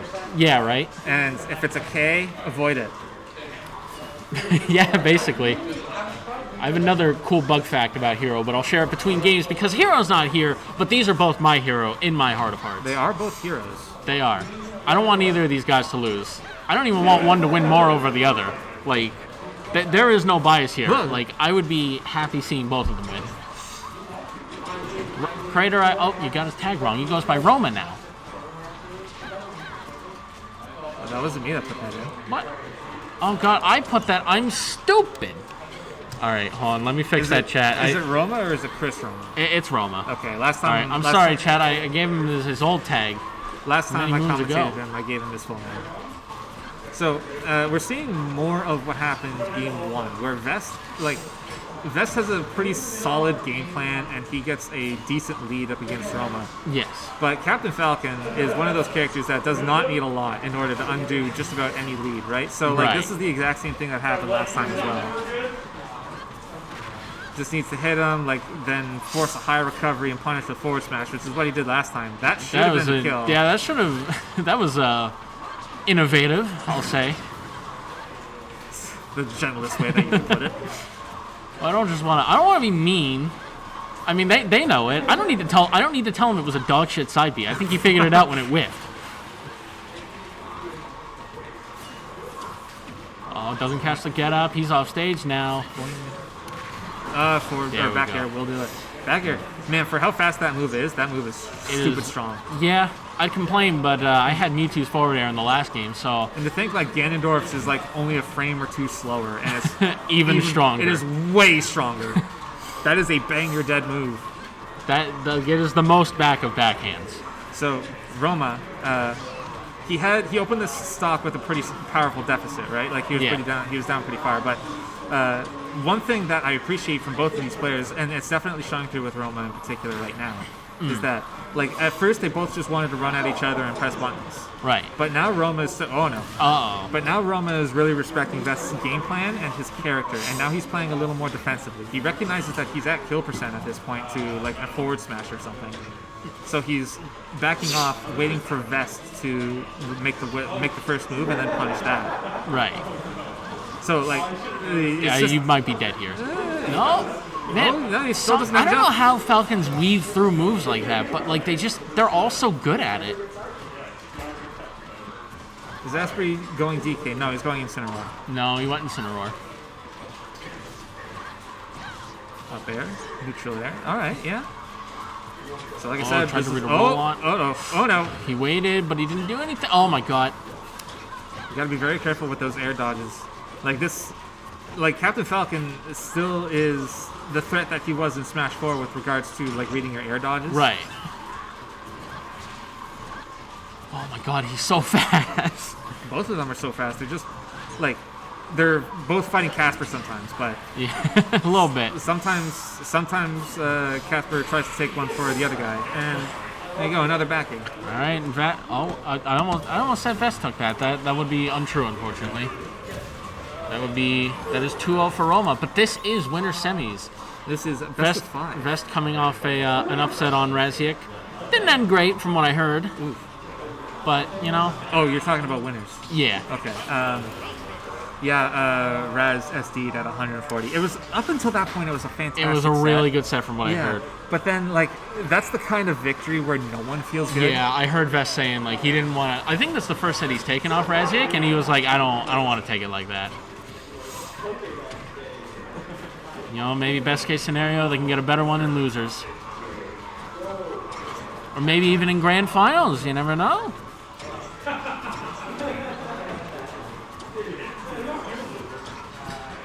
Roma doing well, dancing around Lucina's threat bubble right here. One thing I've noticed that Roma is doing a really good job of is when he's going for these down airs, he's not really overshooting. I don't know how to explain it, but when he does them, he always just barely crosses up with them, and Vest just isn't. He just never seems to be ready for it. Oh yeah, what a read! He has been doing that a lot, to be fair. Yeah. Dash attack, the shoulder, the realest move in the game. Just the shoulder check. Yeah, you look at that and you think, man, I could do that. I can do that. I don't think it's as strong, but I can do that.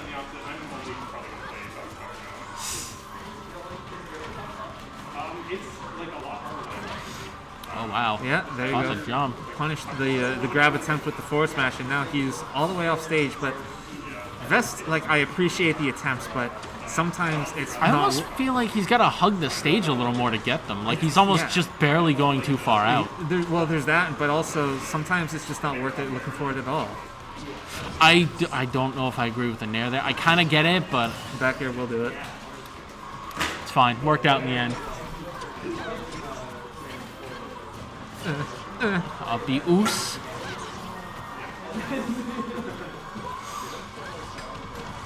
Jab block. Jab block. My god. Oh, he was right, but he put in the He wrong was one. right, but he didn't do the right. Yeah, okay. Okay, yeah. He ran into that. Oh, yeah, he didn't All hold right. that time, so. Good adaptation. He has learned. Ooh, nice. Wow. Almost Read kind of the looked like high Crater recovery. or Roma like wasn't really going for ledge. Maybe Oh, not. Like, Captain Falcon does have that option. Like he might have held down to try and catch him. He is one of the, well, I don't want to say few characters, but he is one of the characters where if you hold down as you approach the ledge, then you'll skip past it with a hitbox, right? So that's a powerful option for Captain Falcon if you think your opponent is just going to stand there and hold shield and try and punish whatever it is that you do off ledge. Yeah. This is some very defensive play coming from Roma. Yeah.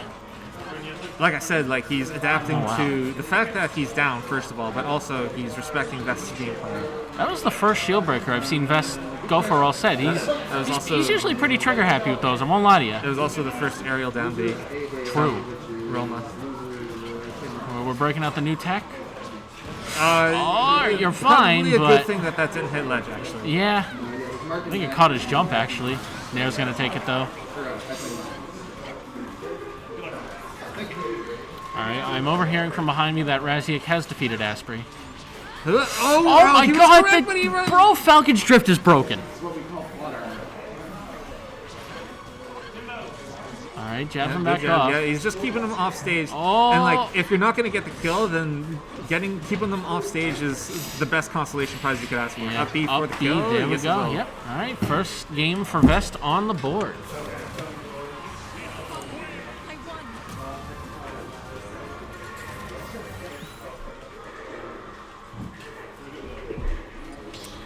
Okay, run it back to PS2. Alright. The stage When- of champions. It is a stage of champions. It's the only stage we've been to so far. It has the largest crowd of any legal stage. You're correct. Look I at mean, them the competition is like town in Smashville, all. And so PS1. I guess, but I don't like PS1. Ever since they like brought it back in Brawl, like the characters just look bigger than they should on it. Like it looks like a custom stage. Well, I came from Brawl, so I wouldn't really. Even That's- it that's looked not weird something in that Brawl. I really agree with. Agree to disagree? Well, I mean, like saying that I don't agree with it is a strong word. It's something that I haven't noticed. Fair. Probably haven't thought about it in a while either. That's true. It's been a very long time since Yeah. PS1 has been legal. Oh no! All right, we got another pretty even start to this game here, reminiscent of Game I 1. mean, yeah, they're pretty much perfectly even. They both did their nope and out moves. Nope. Ooh. Oh. I mean, like, he was correct. He got the roll, but he didn't hold it long Yeah, enough. wow, Alright, the finish it nair. there, yeah. So maybe that's something that he should be doing if he's going off of these ledge guys, is whipping out the Yeah. neutral air instead, because it lasts longer. It does last longer, yeah. And it's like you're off stage and Falcon's at like 100. It's not like you're really I don't agree with that. No. You're not really wanting for power when it comes to hitting a character, even at low percent. Like Falcon, his recovery is good. It's not really that good. Oh, careful.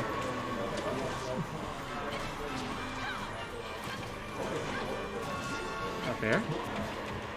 A good grab. So, Vest has also made excellent Nice adaptations. pivot grabs. He's made excellent adaptations to Roma's game plan as well. And He's covering a lot more high recoveries. I feel like in the last few games, he'd only really been trying to go like as low. He's just been going deep for him. I think he's covering a lot more higher recoveries now. I mean, he missed, but he's going for it, which is good. He's also playing slightly more passively than we had been A seeing little up to this bit. point. Yeah. Like, Roma, he's the one that needs to play defensively, even though he can't, because, like, if Vest wants to play for time, then he could. He's not Yeah. going to at 5 No. minutes, and especially not with his playstyle. But he's like at 170. Vest is playing so defensively, and Roma is forced to also play defensively. That like you can see that he's really struggling to just get in and do anything up against this Lucina. Down tilts, another one.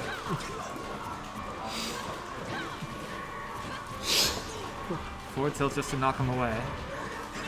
Almost. Oh, up wow. smash. I don't know if that's what he wanted, but up tilt probably would have killed as Probably well. not, but you know what? If it works, it works. It was what he wanted because he went first hit near. Oh, you're okay. right. Shout outs to Raziek, the resident Marcina expert, besides Vest. Love Jordan. Yeah, no, don't agree with that. Yeah, Roma's just not getting these strings. No. But maybe this one? There you go. Oh. Okay, yeah, he really needed that knee, but unfortunately, Yeah, that's just a little bit shy. DI is just good enough. Oh, Lord. You can't really get any down airs on Lucina either. Like, Marth Lucina recovery is just kind of one that you kind of just got to accept that they're coming back. Ugh. You just kind of got to accept that they're coming back to the stage. So, one of Falcon's trademarks, which is his down air, not really a factor in these positions. Big hug, though. Not a yet. little bit stale, I think. Yeah, well, you're not going to get another one for sure. Push him off with this forward air, and then finally gets stage control back. All right, kicks out of the corner. So this is happening again. Like, it's not going to be until 171 that Roma finally gets a kill. So this is the struggle. Like, Vest is playing so... He's playing so passively. He's making all the right moves. Yeah. And Roma really, he really needs to make some kind of magic happen. He's down 100%. Like, Vest is just putting up the wall in just the right spot where he is threatening Roma without giving Roma the opportunity to threaten him in turn. Up tilt.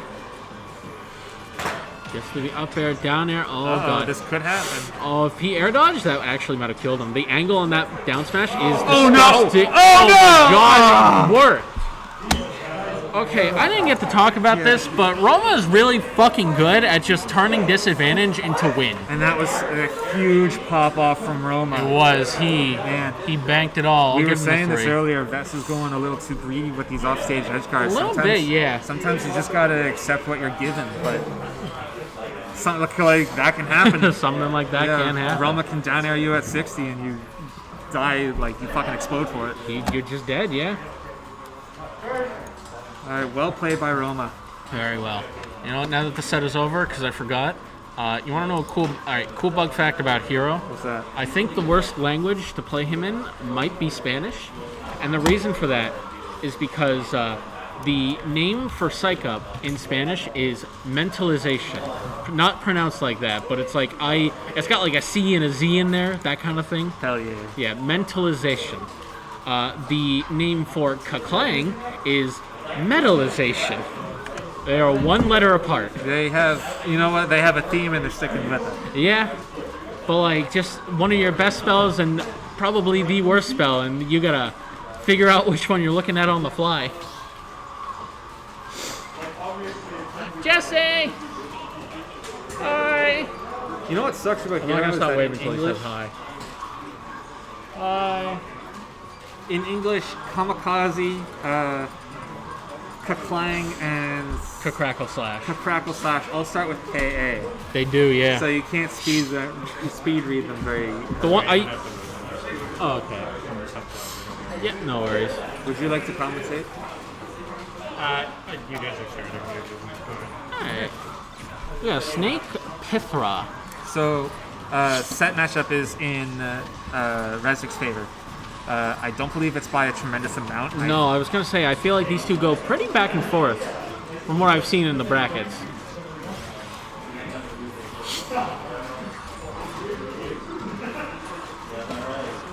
Snake is a zoner trapper. All he wants to do is hang back and pressure your approach and use his big old limbs to combat you when you get, alright, whatever that was, to combat you when you get too close. However, Mithra is one of the fastest characters in the game. She don't give a fuck.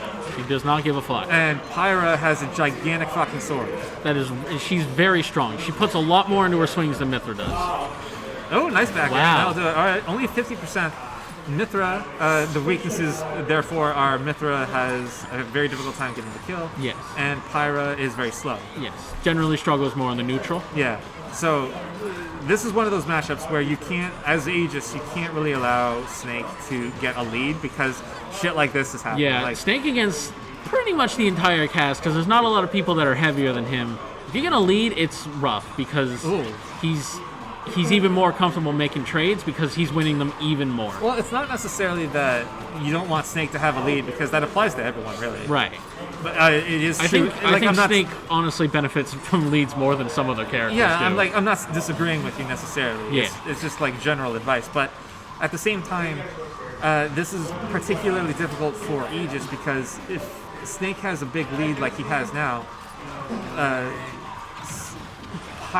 Mithra's weakness in that she can't really kill him. she can't kill, and her limbs, like her sword, isn't quite as big as Snake's limbs. No. And generally Which speaking. is a statement.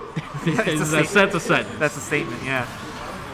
Like, it's really, really difficult for Aegis to come back from a lead like this. Like, in order to really do it, she needs to get Snake. You gotta out neutral like Snake, and that is difficult to do because, like you said, he's a zoner, but he's also a trapper. He's just waltzing around. He's throwing down explosives. He says, "This is my part of the stage now. Fuck off." Yep. And you can't really do that, especially not when you're down.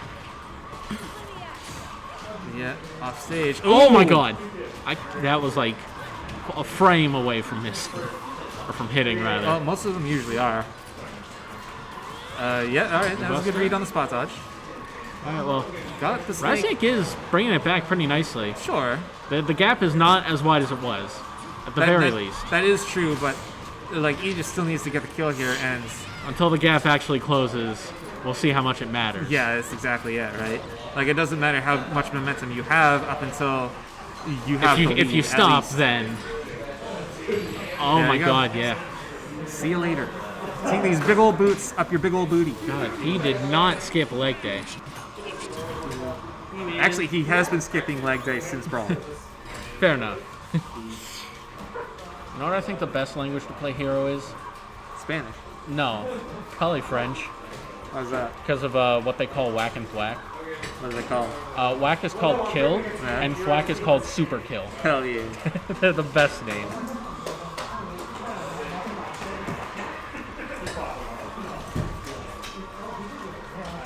Oh, they're really thinking about it.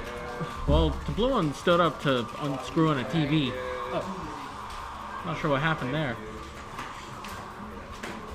Oh, he wants a new monitor. Something's wrong with the one that he's playing on. Well, That's interesting. I mean, he is the winner, so he's icing himself out. I suppose that's true. It's just. Oh. Fair enough. Okay. Yeah. Okay. It was a volume issue. Yeah. Okay. Honestly, I get that. Sometimes when you play on a monitor that's too quiet, like, especially against Snake, who is like Yeah, one of like- the few characters you want audio cues for. That is very true. Snake is one of those characters where if you can't hear when he pulls a pin, you can't time how long the grenade is out. If you It can't, is very if you can't fitting. hear him say the word now. Very fitting for the character, considering his whole deal is going on like undetected, right? Right. But in a competitive sense, it's perhaps not the most fair thing in the world. You know, in Brawl, Snake played a really loud, obnoxious sound when he played placed the C4. Yeah, it was like the. Yeah. Yeah, it sounded like he was like he was cocking a cocking gun. a shotgun. Yeah. And I guess I understand why they took it out. Because, like, C4 is supposed to be, like, a very stealth-based Yeah. kind of tool, right? You still with game audio? Yep.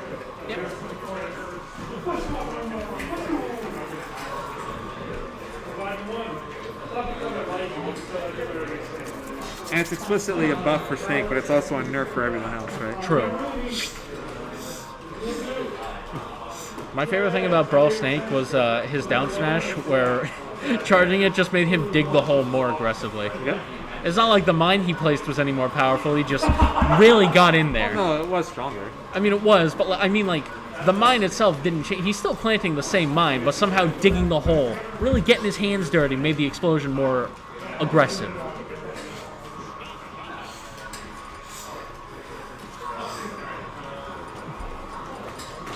Alright, try it again. Go on Lucaria. Okay, no, never mind. I don't think there's many people who go Lucario in this day and age.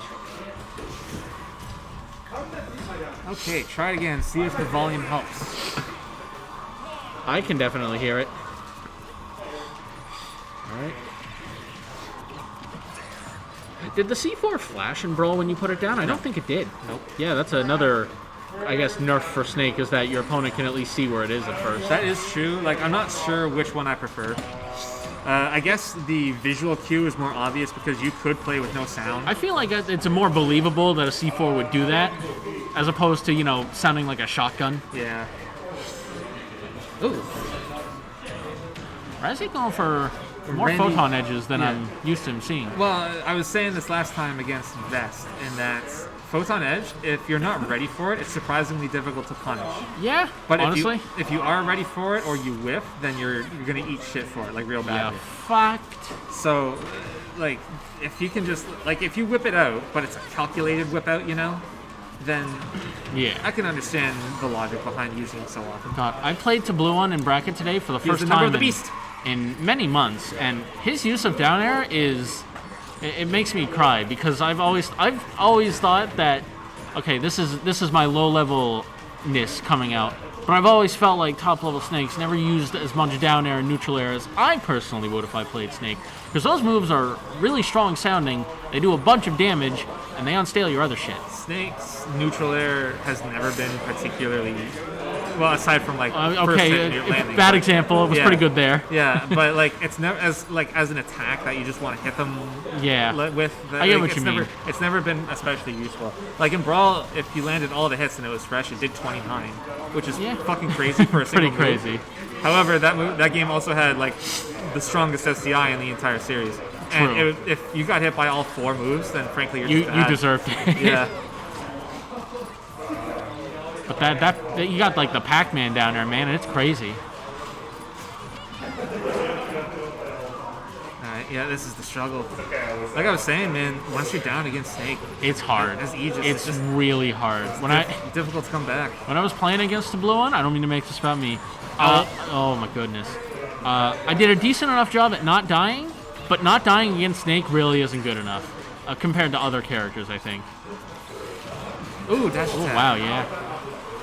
Not a move you see often come out from the pirate side of this character. Well, sometimes you just whip it out, right? Yeah, right. I got away with a couple more dash attacks than I should have today, but that's again beside the point. It's not about me. It's about the Blue One and Raziek. Down tilt into, unfortunately, nothing. I want to say that up tilt was supposed to be up air.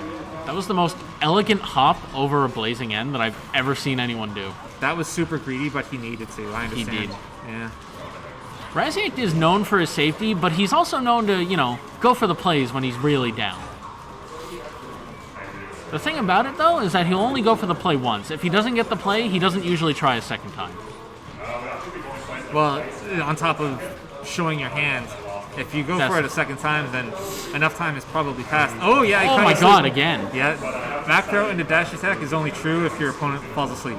It was so nice, he did it twice. And now he's only down 84%. Well, only. I mean, like, these characters are fairly weak and Snake is super strong. However, it is 1 stock to 1. I will also say that I think Raziek might be one of, if not our best players at playing at the back foot.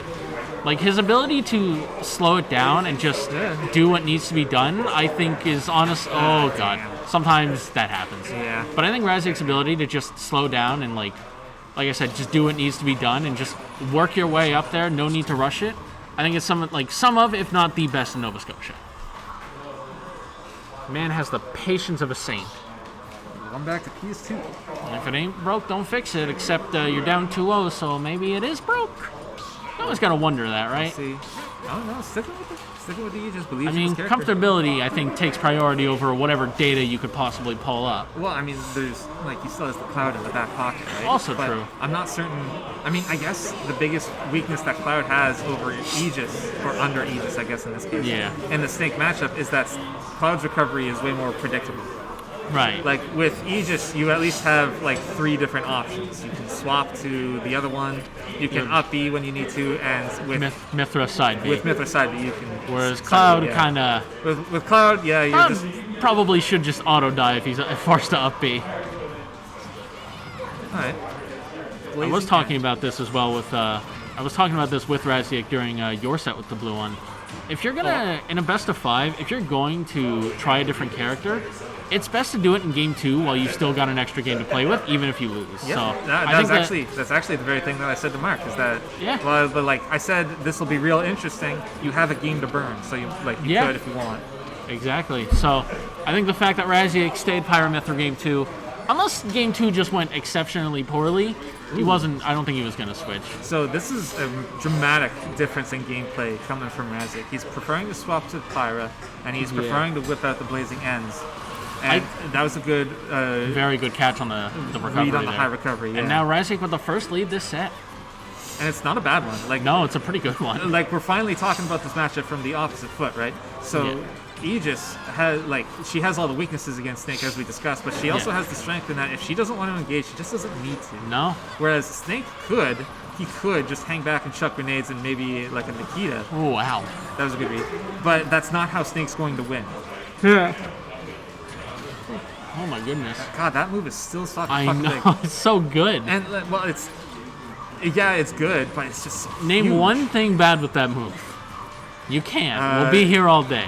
It's if you have the range to contest it, it's bad on shield. Okay, how many moves have the range to contest? Like Belmont forward tilt. All right, I've been proven wrong. I had a thought There you and go. I forgot what it was. Oh, I was gonna, because you mentioned that Raziek was doing a lot more. He was going a lot more Pyra here in the game. Right. And I think that is something that Raziek does really well. That I think a lot of other Aegis players kind of fall into this trap where you think, they're still at like a lower percent, I should be playing Mithra. Whereas Raziek recognizes that sometimes it's just better to go Pyra in certain matchups, Like, regardless of if you're quote-unquote supposed to be Pyra right now. Pyro just legit does have a better matchup against some characters. Yeah. Like characters with particularly bad disjoint, so Pichu, Right. Wario, Pyra does better against them than Mithra does. I think there's just too much of a stigma of Pyra being like worse than Mithra that people just assume that you should be Mithra at all times. But sometimes you gotta be Pyra at that low mid percent. You gotta remember that they both have their strengths and weaknesses, right? True. And sometimes, it's very matchup dependent, as we were saying, but Yeah. sometimes Pyra's is just a better call. And on the flip side, on the reverse, I think a lot of Aegis players fall into the trap of, No jump. oh, they're at kill percent, I should go to Pyra now, and then they don't ever switch back to Mithra. But Raziek understands that sometimes you gotta win neutral in order to actually kill a man, so you switch back to Mithra. My point is that Raziek is really fucking good at this game. What bad timing. Top 10 enemy betrayals right there. Ow. Oh my god. Okay, well, I mean, still, 72%. 72 is, that was, I'm not sure I agree with that one.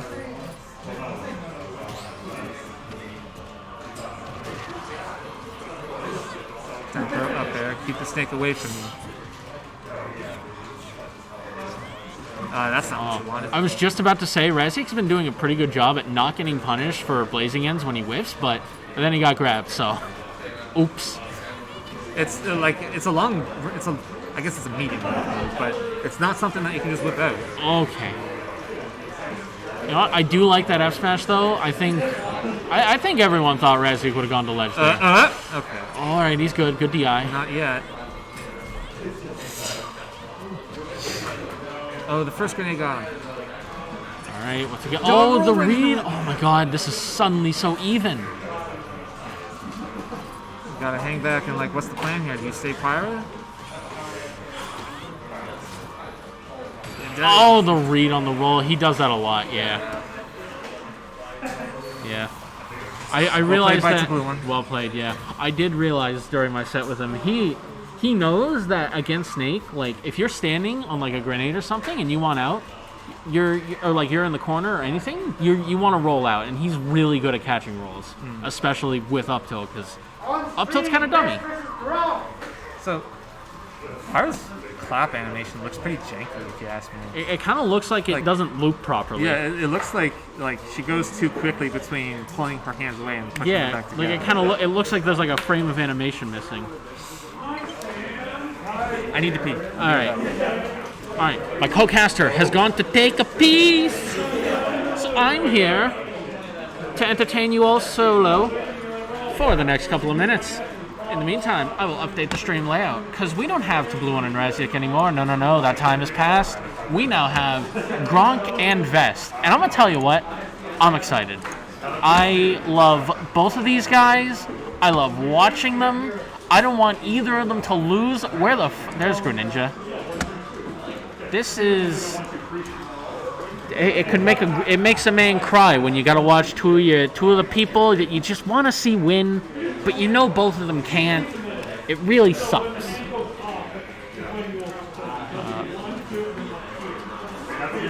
Oh wait, I did put it. Oh shoot. Okay, yeah. Player 2. Yeah. Vest. I believe he goes by all lowercase. Tag. Nova. Not Nova. I'm really good at hitting multiple keys at once, chat. And Gronk.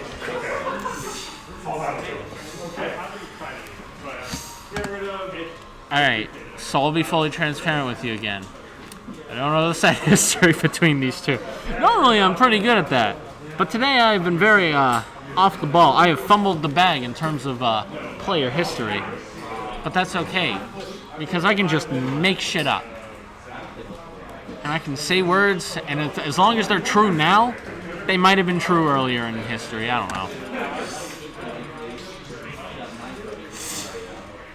Alright, gotta go with the purple alt. Update the thing. Everything's good to go. Alright, we got a good little chuckle coming out from both players as we start this set. I believe this is whatever the round before semis is. I forget what we call that. This is 4/5, I believe. So, let's get into it. Game 1 on Town and City. Not on PS2. Interesting. That means they struck. Interesting. Alright. We're starting off a little slow here. And I mean, I understand it. Like, Lucina's a hard character to get in on, and Greninja's really hard to hit. So, like, it becomes a matter of, like, who gets past which hurdle first. Yeah, that's a statement. Alright, Gronk hanging back, throwing a couple shurikens, but now he's in his face. And if there's one place Greninja wants to be, it's in your face.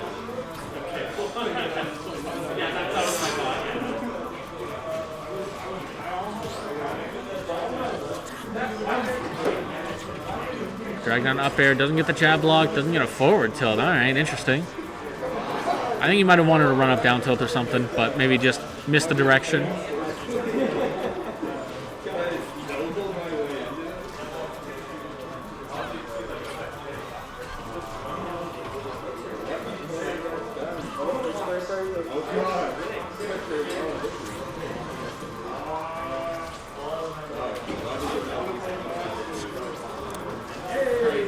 Oh my god, he keeps falling out of the nairs. Up air's not going to quite do it.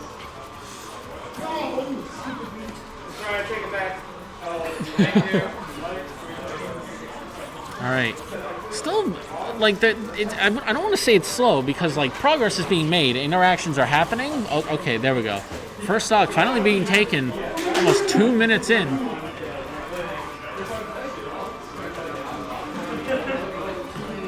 Alright, my co-commentator is back. Thank God. This is way harder to do alone than I thought. Right?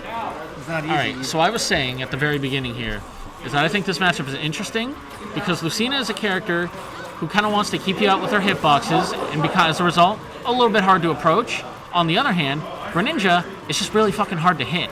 So I think this matchup just boils down to who overcomes their respective hurdle first. Does Vest hit fucking Frog Spider-Man looking ass over here? Or does Gronk get past the wall of disjoints? I would say Dark Samus acts a little more like Spider-Man. A little bit. I don't know. I just think of, when I look at Greninja, I just think of Marvel Spider-Man because of the low profile. Sure. He's like hunched over, hand in the air. I hate it. Well, when's the last time Marvel vs. Capcom was relevant? Now, because it's back at EVO. Oh yeah, that's true. Yeah. My bad. Marvel baby. Marvel baby. I was saying as well, this is a... You'd think both, like, Vest is an aggressive player, Gronk is also a pretty aggressive player, and Greninja is a pretty aggressive character. It's been a fairly slow-paced game, all things considered. We're down to the 4-minute mark, and there's still 2 stocks apiece. Sure. But also, like, it's not for effort. It's not for lack of trying. They're both Right. just hitting each other. Yeah. Like I said, it's just I think both of them kind of. How do I phrase this in a way that doesn't sound stupid? Like, Well, just say it, and then Well, I will judge if it's stupid. I don't even know how to word it stupidly anymore. Like, like I said, at the risk of sounding like a broken record, like Vest is trying to keep Gronk out, but Gronk is also just so hard to hit in general that it's like. By the way, nice back air. It was a very nice back air. Man, I hate that became like a meme, so like you couldn't say it, because sometimes in back air it's just nice. Finish your first thought. Well, I kind of did. Like, it's the same thing I'd said a couple times where, like, Lucino wants to, like, you know, put up the hitboxes and kind of keep you out, but Gronk is such a pain in the ass to hit that, like, does Gronk get through the sword wall, or does Vest just hit this fucker? Basically. It's really hard to do. I don't know how people do it. When I watch people beat Gronk, I'm like, how do you do that? I try to do that? Oh my god, apparently you just catch his get up with forward smash. He framed the get up. It's really difficult for me as well. I feel your pain. Of everyone here, Gronk and maybe Roma are the two people that I don't want to play. Fair. I mean, I only really have one person I don't want to play, and I had to play him for 9th, so... And it's not because I don't want to play him, but because I don't want to play him outside top 8.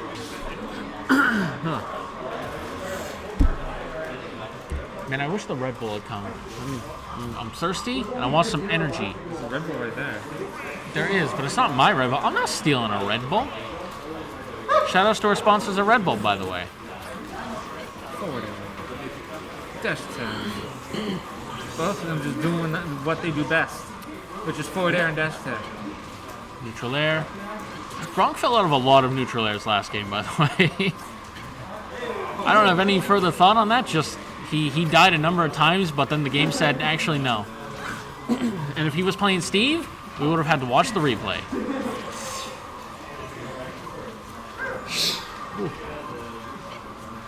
Alright. So another kind of slow-paced start here in this first 40 seconds. A little bit, because you are correct in your analysis in that Lucina is really good at walling out. Greninja is really good at not getting hit and forcing himself in. And it's, oh my god! Alright, never mind. And boop. You know, I never like around 60%. I never think that move is going to kill, but that move is strong as shit. 60% is like the minimum when I think you would want to go for it, because I think you're probably not the only one to feel that way. Like, I broke. It was in friendlies, but I broke someone's shield at 30, and I killed him with full side B. We've seen Vest being very defensive and evasive here. Like, yeah. Gronk, he's just running around looking for down tilts so he can get his up smash early kill. Like this? Yeah, kind of like that. Yeah, and Vest, for up until that point, he was just not giving it to him, and he managed to capitalize a few times as well.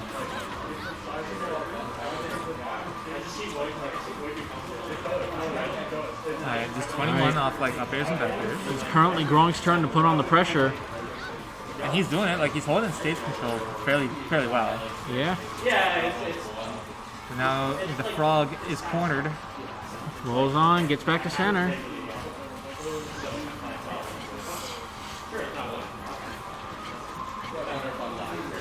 Oh wow.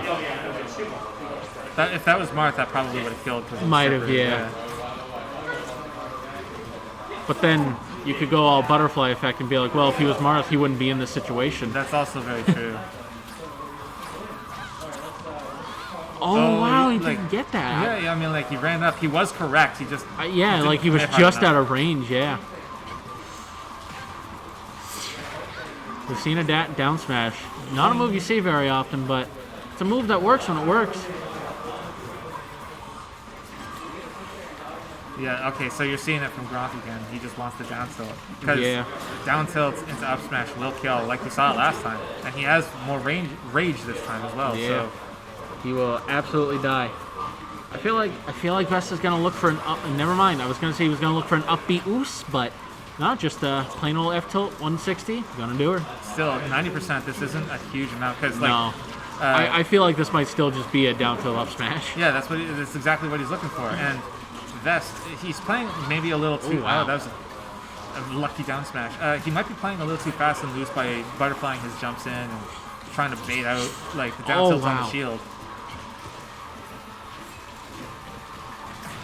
Grab into forward throw. Yeah, he's like, Vest is just not giving Gronk what he wants, and now Gronk is resorting to whipping out. All right, yeah. All right, well, all right. Punishes the up B there. But 90%, oh my god, that up smash might have killed him. It was very strong. How does he get? Oh, Up with the B. up B. The up B The up B oos. And with the grossest DI imaginable. That was like Yeah, that was not the great. 330 DI. That's the school's out DI.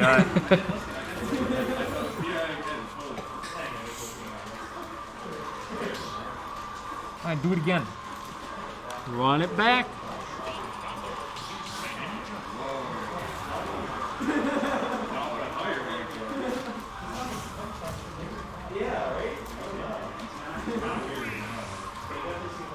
Whew. Alrighty, game 3. That's not Best good. point. Look, man, the Red Bulls didn't come. I'm tired.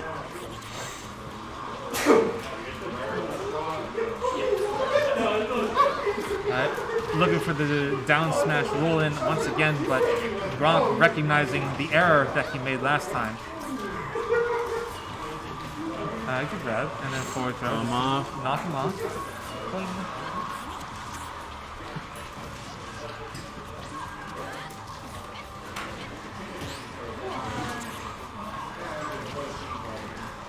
I want to see Vest run up and Same. counter.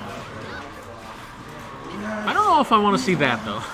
Well, I like Gronk has been pretty predictable with his forward True. airs coming off ledge. That's like the yeah. You've seen the documentary, right? The Smash documentary. Like there are several. The Melee one. Melee one, yes, I have. Yeah, that was kind of. I think what you're suggesting is basically that's what Ken did to beat PC Chris, where he basically just mashed counter because PC Chris just ran in the same way every time with laser and down air. And I think it'd be funny to see something like that in modern day. Up the Oos, but Oos. got the bad hitbox that time. And back throw. Oh, damn it. And like if that hit, that might have been untechable. Dash attack, you don't see that too often. No, I mean, look at how long it took for him to not die at 160. I feel like he wanted an up B Oos there, but just missed the input. Yeah. I can't believe he lived that. That time even was an up the Oos. Oh, that Gronk is the sweet one spot. ripping the count. Oh my god, Man. this game sucks. Lucina sucks. The duality of man. Contextually speaking, Lucina is bad. No up B Oos. No up B Oos. Where's the up B Oos? That's the move that kills.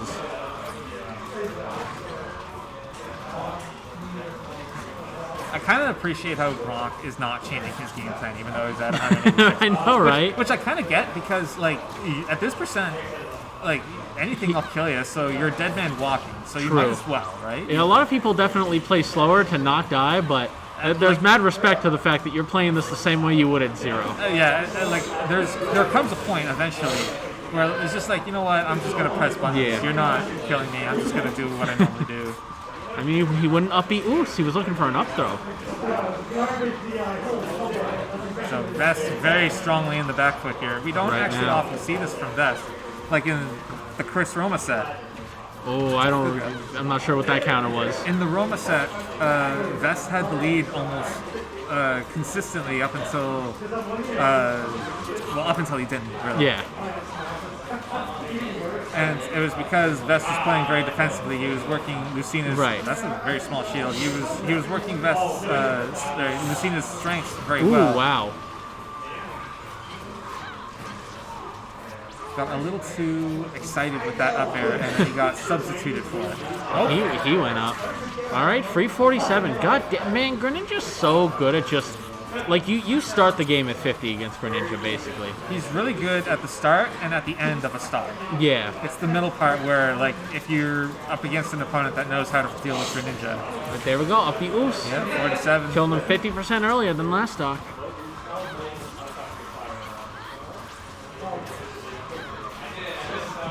Just jockeying right now, looking for the first hit. Finally, Gronk does get it. Nair into up smash, gets nice damage. And all of that, 105%. Finally manages to get in, does 31% and punishes a really randy dash attack. So, like, this isn't a gigantic deficit anymore for Vest. No. It's Greninja has quite doable. Greninja has strong kill moves, but they're also very specific. Oh, I thought that was gonna hit for sure. That was an excellent dash, roll on the rollback. Read on the rollback, that's the one. I don't think he wanted that. I think he wanted to drop down up air. That is a ballsy forward smash. Oh There my it god, is. the Nair 1 up smash, and that is a 30 and a fist bump for Vest. Alright, this is me and Roma in winners finals now. Alrighty, best of luck to you. At least I believe it is. I'm gonna wait for them to call it. Alright. Winners finals. There it is. Alrighty.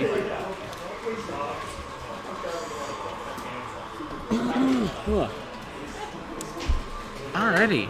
Well, here we go. Winners finals. Croy versus Roma. Capitan Farukon. Alright, I will put his tag in correctly the first time this time. Excuse me.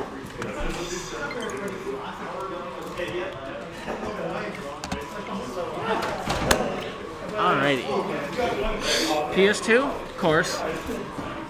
Why would we start anywhere else? Except that they did start somewhere else on the left Go side. for the other set. 3-0, yeah. Alrighty, let's update the overlay now that I am sure that they are in the right spots. And we have got ourselves a winners finals. Croy versus Roma, Banjo versus Captain Falcon. So, Croy and Banjo, very defensive, very much. I'm going to sit under a platform. I'm going to put a grenade in front, behind him, and you're going to deal with the fact that it is there. Meanwhile, Captain Falcon is he is an unstoppable force. He is running at you, and he wants you dead. So, just curious to see which one comes out on top today. Oh boy! Right now, looking pretty good for Croy. He's just playing the defensive game well. He's getting up. Oh, okay. I think that meant to be a B reverse. You don't. Oh goodness me! One misinput and it led to that. Sorry, I had to sneeze. I couldn't get a good thought out there. But yeah, losing it's only game one, and it's also okay. That's a. Croy did mention his pro. I don't want to John for him, but he did mention his pro controller having a couple issues, and I think they're starting to rear their heads here. You don't typically want to Wonder Wing away from your opponent, but you definitely want to go for B reverse grenades. So hopefully he doesn't let it tilt him too much. It's only game one. It's only game one, and you got 3 minimum to play with. Right now, Roma. Oh, what a chase off the footstool! Wow. All right, well, if you're gonna end up wasting your Wonder Wings, you gotta make sure the ones that hit count, right? All right. God, being at ledge against Roma is so scary. Like, I don't know how he does it, but he just finds ways to kill you in situations where I feel like you should be safe. Like watching Croy do the ledge drop grenade there, I didn't know how he was gonna die, but I felt like he was gonna die. The knee's not gonna kill him though. Oh man, I thought he was still facing him. If that was a knee, but back air gonna send him back off. Oh no, I think he wanted to grab his own grenade there. Unfortunately, just air dodges to his death. I hope this isn't getting to Croy right now, because this is definitely a tilting game one if you're him right now. Your controller's having issues, you're doing things you don't want to do, and now you're down quite a bit when you started off the game pretty strong. If you're Roma, on the other hand, you absolutely take this. Yeah, you just cruise.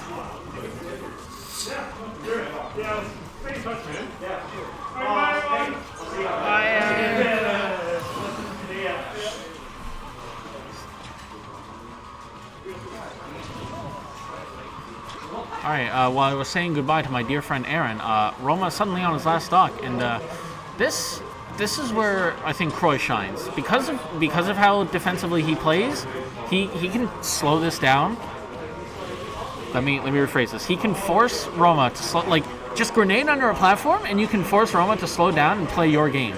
And if you're playing, okay, that's yeah, you get caught sometimes. But if he can force Roma to play his game, and you get that chip, like it's just a matter of time before you make the comeback, right? Unfortunately, he got anti-aired by an up smash that would have killed him like 30% ago, because that move is bunkers.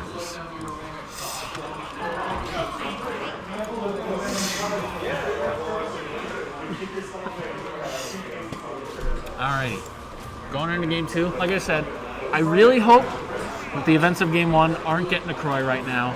You know, you're in winner's spot. Okay. I'm worried. I really. Oh my God, he's not reacting physically, but I can like feel it emanating off him. You know, he's not happy at these misinputs. He said he wasn't feeling confident, but I mean, you're still here in winners finals. Like, even with a finicky controller, you're still better than like 40 other people in the room. So, but Roma, of course, even though we haven't seen or heard from him in years, not any rustier than we thought he'd be. Still just as good as we remember him, which is insane, really. Oh wow, I wasn't sure about the grab punish, but the grenade coming out and saving Croy.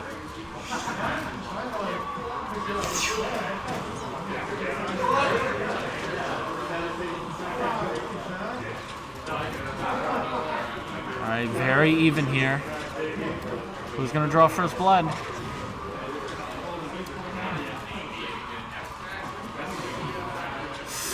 Oh my goodness. Oh no, they're scrambling.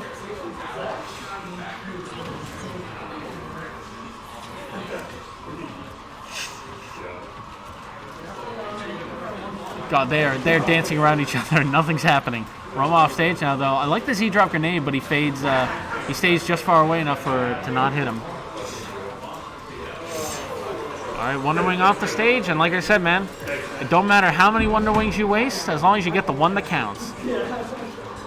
Right now, Croy still hurting though. Like this is this is a lead that could evaporate at the drop of a hat, especially from Roma. Like Roma just finds ways. I don't know how he does it, but he will just kill you. Oh God, the grenade almost betraying him. Alright, comes back behind the grenade, stuffs out the hug. Dude, that grenade has been so good at just, like, you can see Roma. Okay, not the best DI on the hug, but honestly, I think he was dead anyway. You can see, like, Roma's trying to, like, preempt the grenade on. Oh, goodness. He must have caught his jump in there. Anyway, to finish my thought, you can see Roma is trying to contest the grenade by going for Croy before the grenade comes out, but he keeps getting stuffed out by it every time. And every time you get stuffed out by that, that's big for Croy. Like, that's how Banjo like opens up for all of his damage. That is, it sounds so basic when I word it like that, man. But I mean, it's true. You get hit by a grenade, Banjo fucks your shit up. Yeah, that's a better way to put it.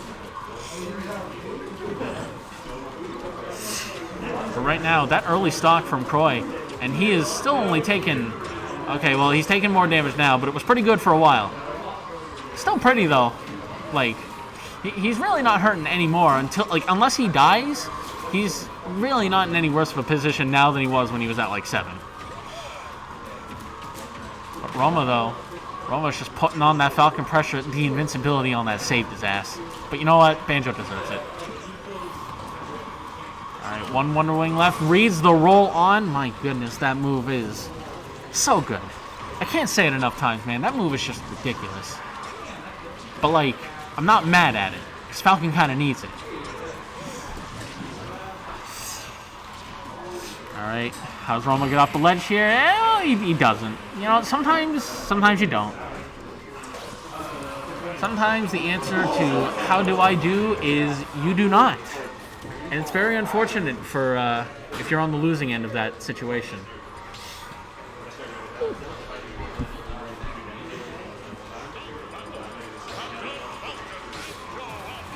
Alright. The more things change, the more they stay the same. We run it back, same stage, same characters, same game count on both ends. Alright, let's see. Let's see what we got here, game 3. I'll say it again. You know what? Aside from those 2 Wonder Wings at the beginning, it looked like Croy kind of overcame his controller issues there. So I'm hoping that instills the confidence he needs to potentially take the set. Because I wouldn't want to see a man lose to a controller tilt. That's not how you want to take those. But of course, that is assuming that he can overcome the absolute ferocity that is Roma. Because this man just does not let up.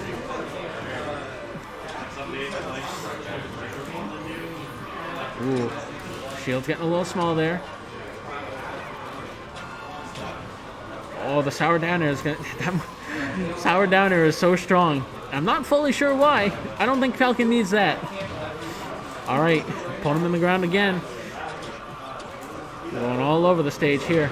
Barrett, nice timing, and he gets the up smash instead of going for the up tilt. And that's going to be a clean stock, 64.9. The best percent a Banjo can be at. Oh, it's ruined. It was good while it lasted, though. The down air to knee, though, sends him the wrong way, though.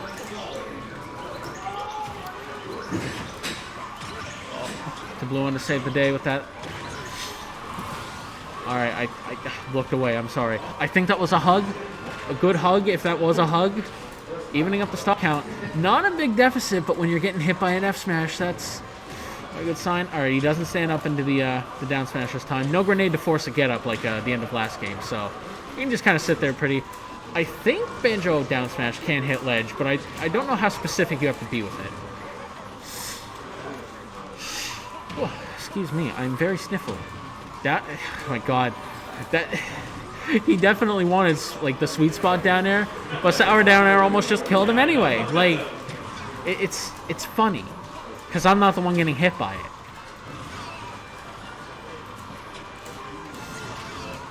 All right, back air off, ledge trap position, back throw, that'll do it. Yeet. I'm a little late on that yeet, but that's okay.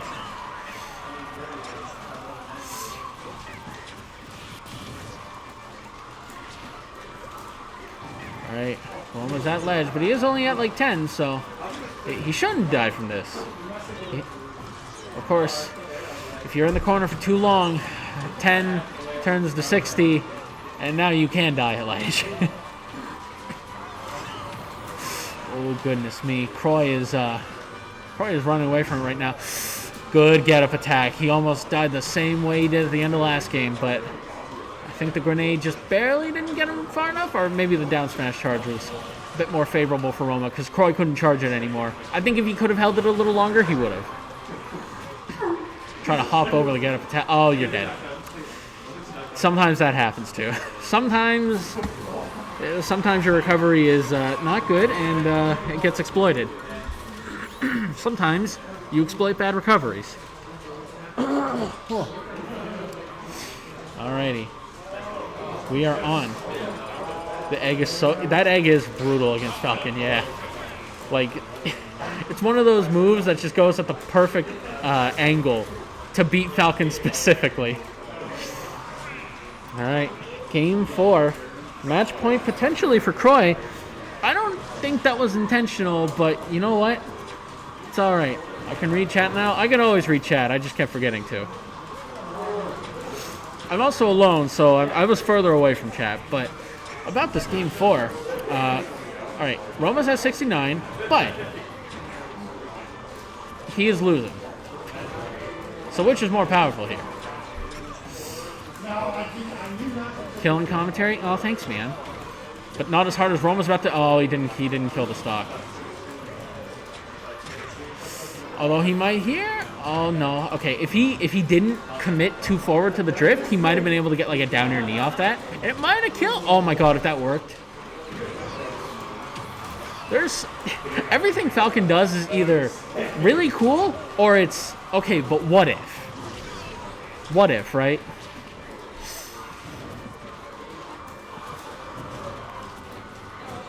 Oh my goodness, just a raw knee on the shield. No, it's pretty awkward for Falcon to deal with. What? Dude, Banjo Nair is...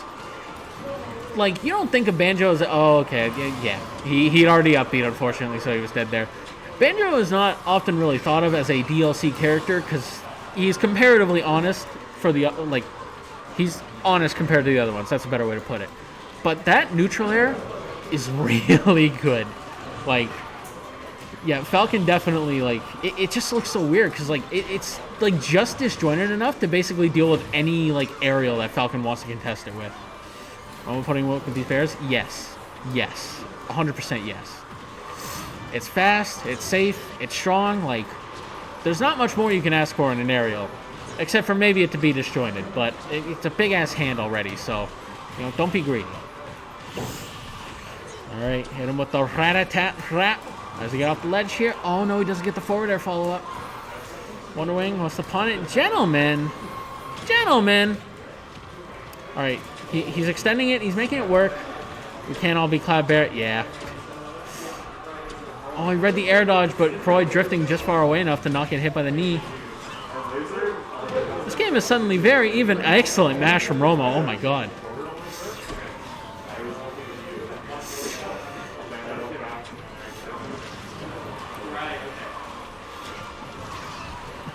Oh, that was a crusty angle in that back air, but he's fine. Alrighty, Falcon kicks out of the corner at least. He's not dead, which, you know, when you're at 160 is just about all you need. This is Last Shot on the mic? It is. That's me. Oh, yeah, right. I can put that there. I can put my caster name there. I might do that between games. Big hug. Gets him off stage. It's not every day you see Falcon up air kill, let alone off the side. But Croy answering right back with the big duff. Rat-a-tat.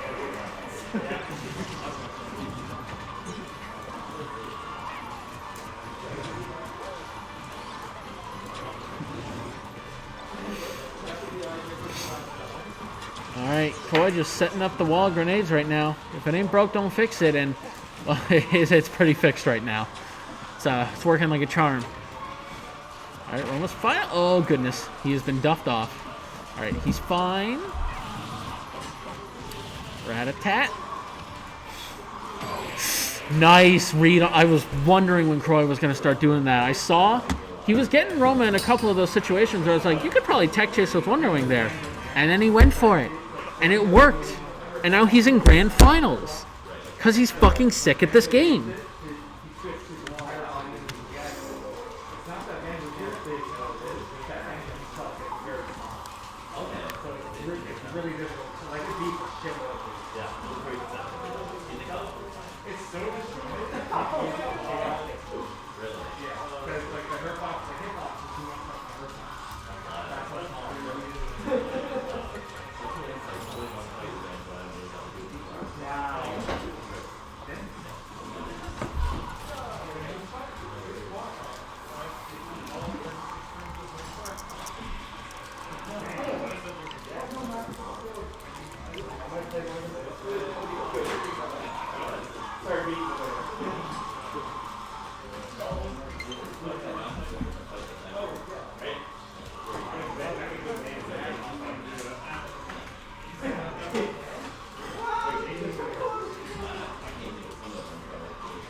Alrighty. Now. Ooh. Oh, I'm excited. This always happens when you get deep into top 8. I get more and more excited for every single game that happens. Every single set, rather. I mean, every game, too, of course. We have Blue One rocking the Snake, presumably. And we have Vest currently rocking the Lucina, who is on a goddamn roll today, by the way. Can I just say, he is killing it right now.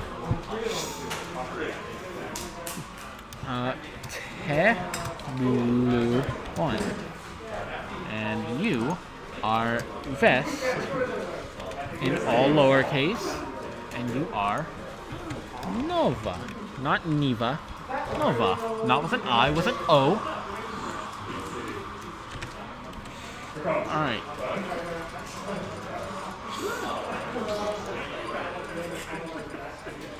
Alright, thank God. I got the character prediction right. I didn't think he was going to go Ike, but Brain said, but what if?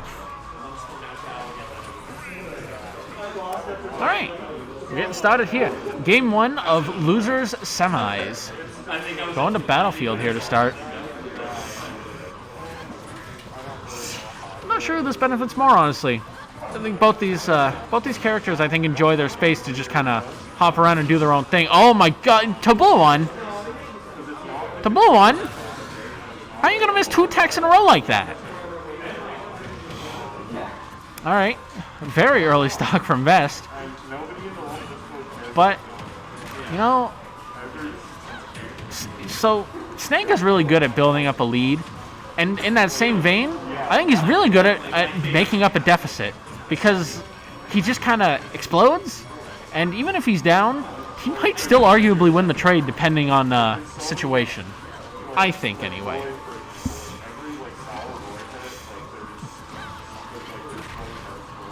Like, Tabluon is not letting that first stock get to him at all right now. He is 140.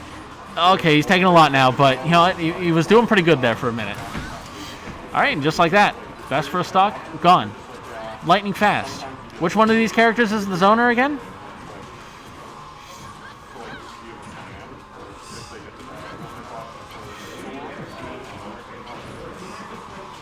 All right, Tabluon going high.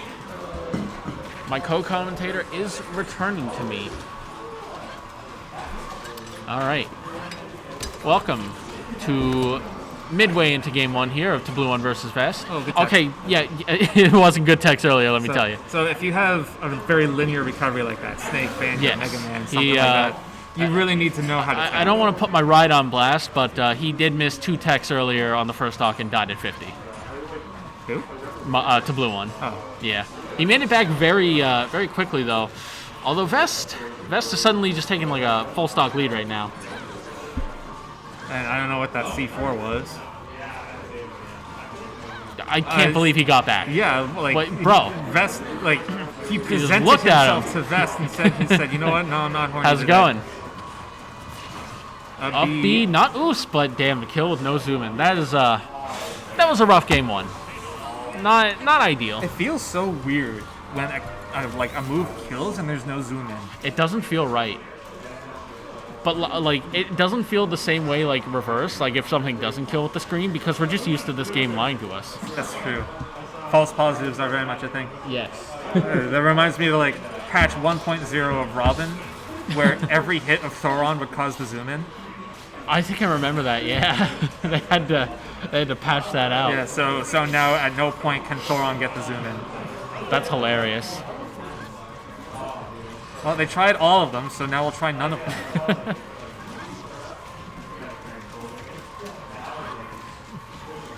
The jab, he probably should have just finished it. Yeah, he got super greedy with probably looking for forward tilt. Probably, yeah. Alright. It was Oos out of shield, but invulnerability had ended. Yeah. And Snake's grenade said no. Not for free. Dash attacks everywhere.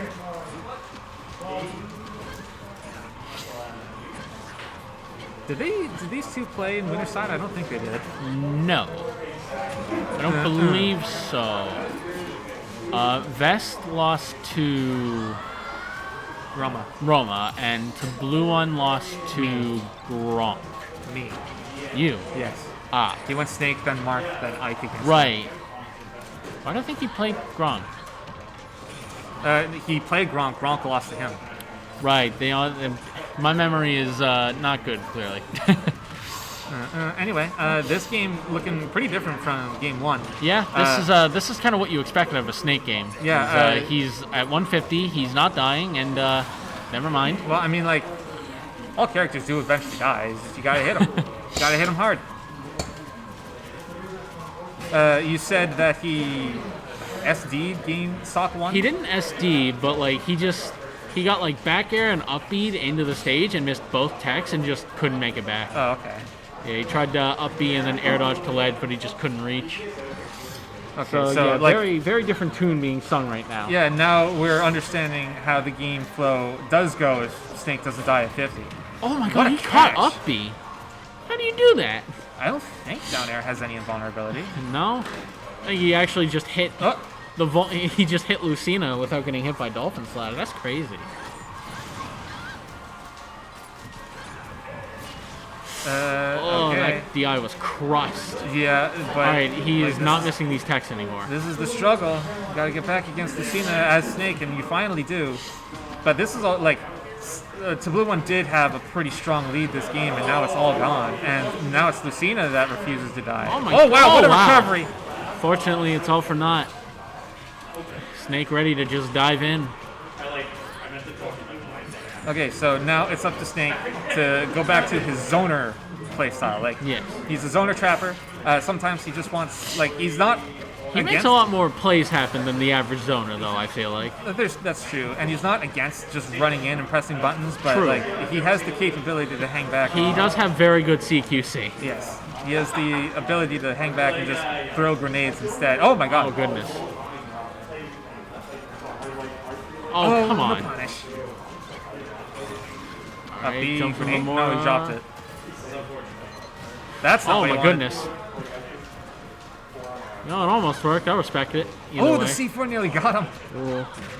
Dash text. Dash him off. Sets up a grenade. Now he's in the air. Yeah. All right, yep. Just get He out. juggles from the Lucina. And now you're off stage against Lucina once again. Good tech. Gets yep. the tech. But what do you do? Oh, no. Oh, okay. This is scary. Do you get past? You do No, not you get past don't. the Yeah. gate here. All right, so like that was a good call from Tableau One.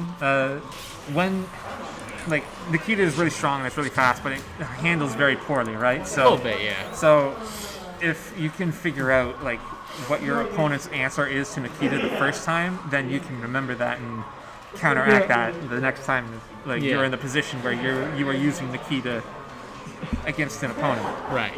and they're trying to recover around it.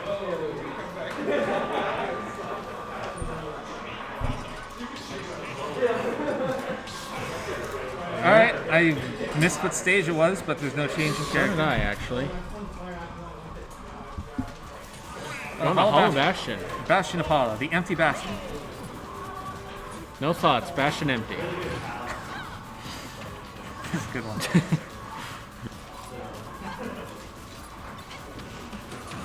Yeah, all right. Quick 30.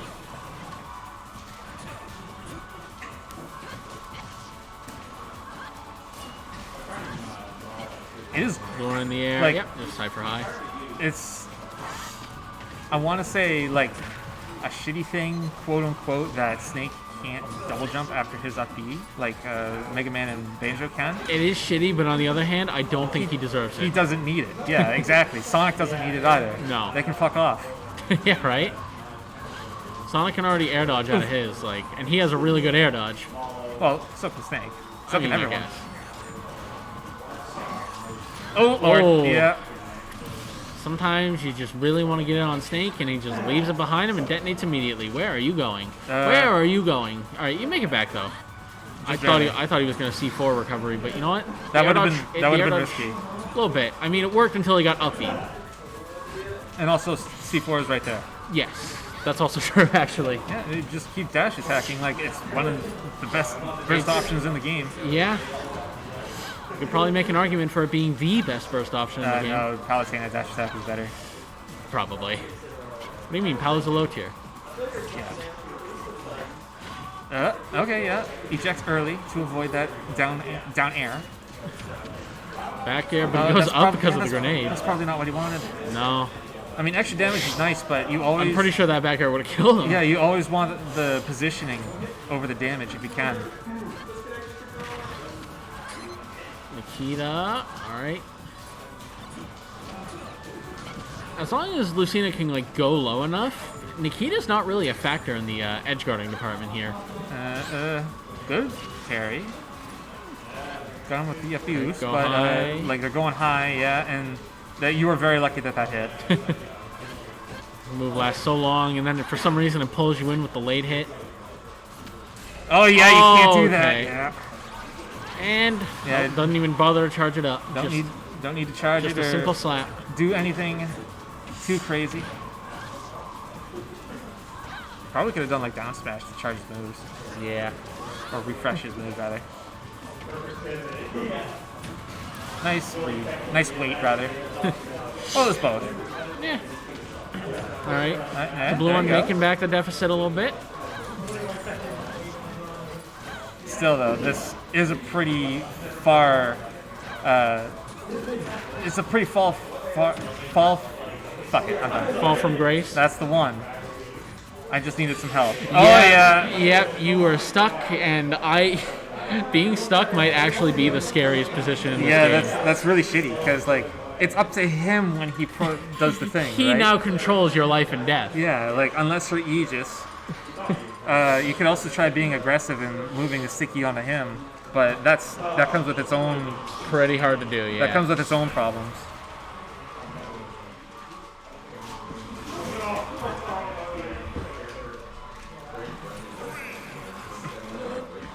All right, game 4, match point potentially for the blue one. Back up. Just stick with your game plan. You can chuck shit. Lucina has to respect the shit that you chuck.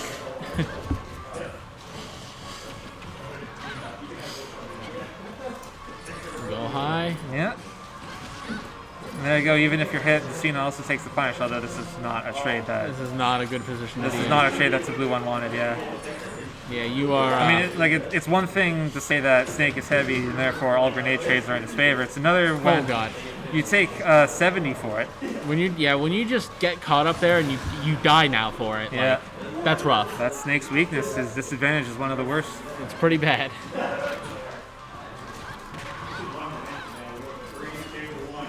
Backing up with the grenades. All right, yeah, that was actually really good cover. That was really smart.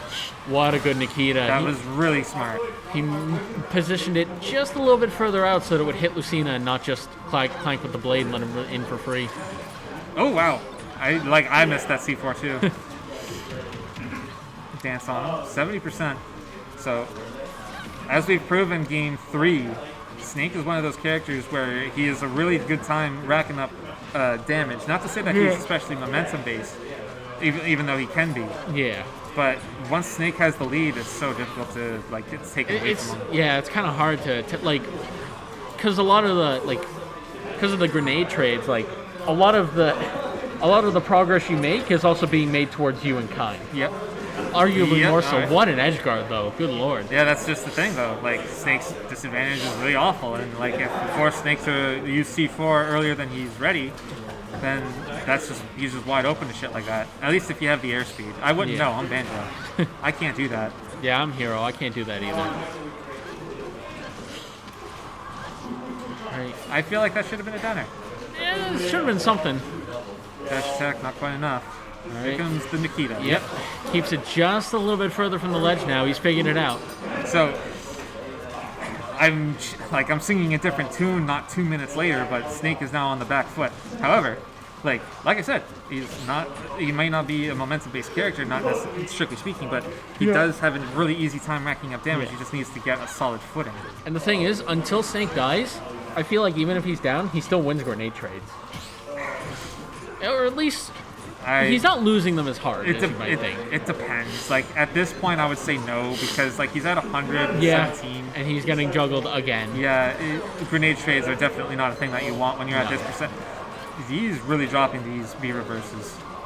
Keeps getting the Nikita instead. Yeah. He's also just like Vest just isn't letting him down this game. Like I've never seen Tabluon like struggle in the air so hard. Well, that's just Snake for you. Yeah. All right, Yeah, nice read. Good dance, yeah. He wants to dash attack so bad. Uh-oh. Oh, goodness, that should have been a punish, but Oh, the sticky he again. stickied. Oh, what a counter! He wrote it! But he's still like, yeah, he still doesn't have stage control. He can die. There you go, What the a foots. back air, yeah. Just like that. And that is a 31 and a fist bump. Good shit to both players, though. Yeah. Excellent run from Vest today. And Tabluon moving on to losers finals to see Tabluon versus Roma. I am going to be right back. It's my turn to solo commentate, is it? For a little bit.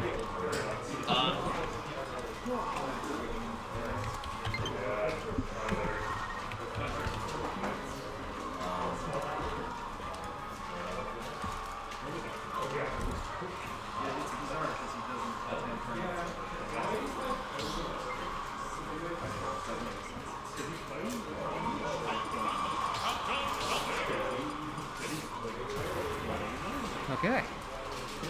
Going straight into it.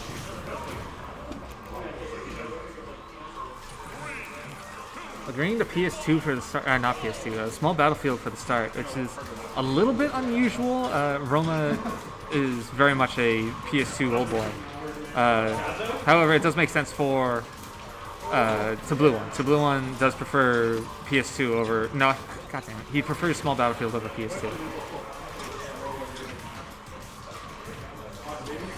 Okay, so this is kind of, it's a little bit more of the same as Snake versus Lucina in that Lucina is real fast. However, she has the disjoint to contest Snake's boxing game. Captain Falcon can't really do that, and Captain Falcon is more susceptible, I want to say, to grenade trades just because he doesn't have any disjoint. However, Captain Falcon is real fast, and Snake is easier to combo than... Captain Falcon has an easier time getting combos on Snake than Lucina does. Alright, that was really good coverage. Good up air to throw off and keep it. Back air. And now Snake is the one in disadvantage against this Captain Falcon. Yeah, that's hard on you. You gotta make it back. And back air. Back air to do it.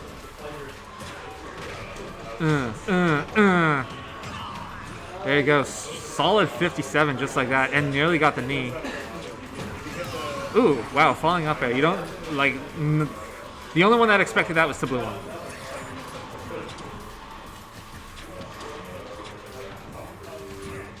Yeah, he's just throwing out the dash attacks now. Let's see whose burst option is better. Spoiler, it's Snake's.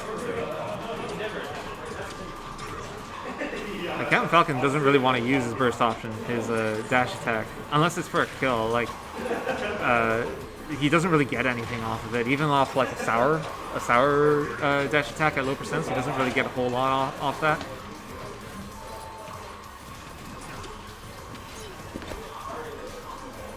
Alright, yeah, just hold the grenade and just wait.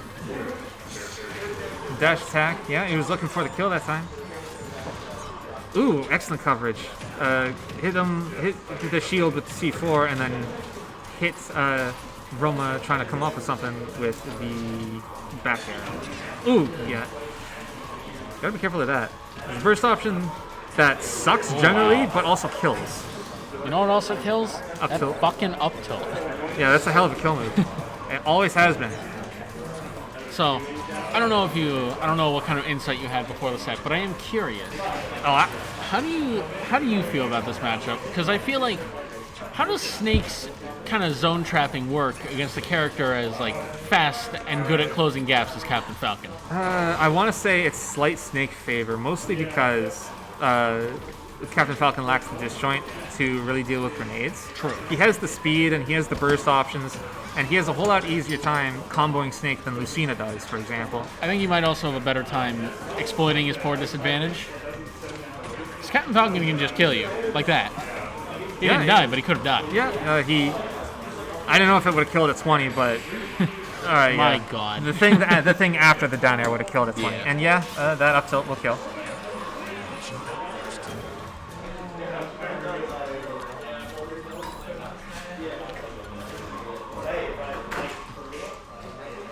Wait, hold on. Oh.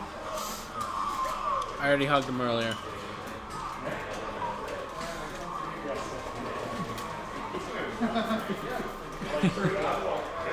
We're giving our good friends hugs before they leave.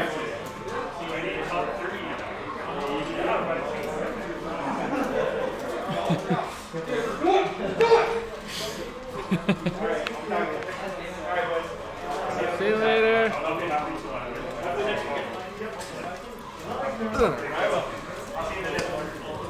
Alright, you want to go to Portal Story? No? Portal Story? Portal Stadium, Smash Golf? Liladius Lila, look at that.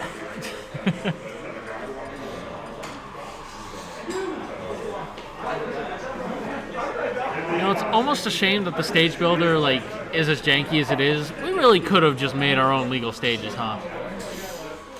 Well, I mean, like, we still can. True. There's nothing stopping us. It's not even that You the know what's stage. stopping us? The functionality of the stage builder.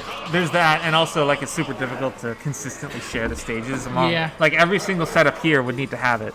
Yeah, that's now true. and now do that for how many stages do we have legal? 8. So now do that 8 times. True. And if just one doesn't do it, then fucking that's not a legal setup, right? No, right? Okay, so Remember when that used to be an issue with DLC characters? well, technically it still is. It's just that it's been fucking been years. It's been 5 years, yeah, 6 years. All right, I really interrupted you there. No, it's just more of the same. Captain Falcon wants to approach. Snake wants to not let him. Snake uses his limbs to keep Falcon's limbs at bay. That's about it, yeah. And sometimes there's a grenade, and Captain Falcon, like, he has a gun. Why doesn't he use it? I know, right? I mean, Even Snake wasn't allowed to bring Oh, a gun.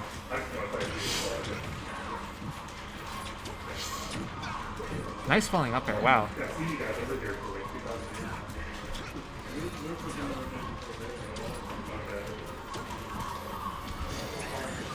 Oh, C4 wasn't quite aware, and up there will kill There it. we go.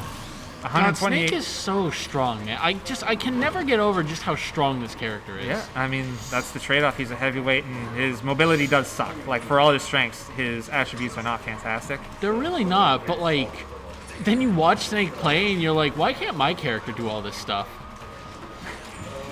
My character can. I mean, to a lesser degree. But yes, No, all right. Ugh. 32%. Not a massive deficit, but but Captain Falcon, like, he's a string character. He doesn't do a ton of damage off stray hits, Yeah, you can't really. and it's really difficult to get your strings up against a character like Snake. Like Captain Falcon's not looking for. He's not looking for chips. He's looking for a full-on like filet mignon. You know what I mean? Right. Raptor boost to wake up DP. Okay. I feel like he wanted up air. That could not have been what he wanted at 25. Yeah. All right. Wasn't really in a position to set up Nikita there, so just goes for the double grenade.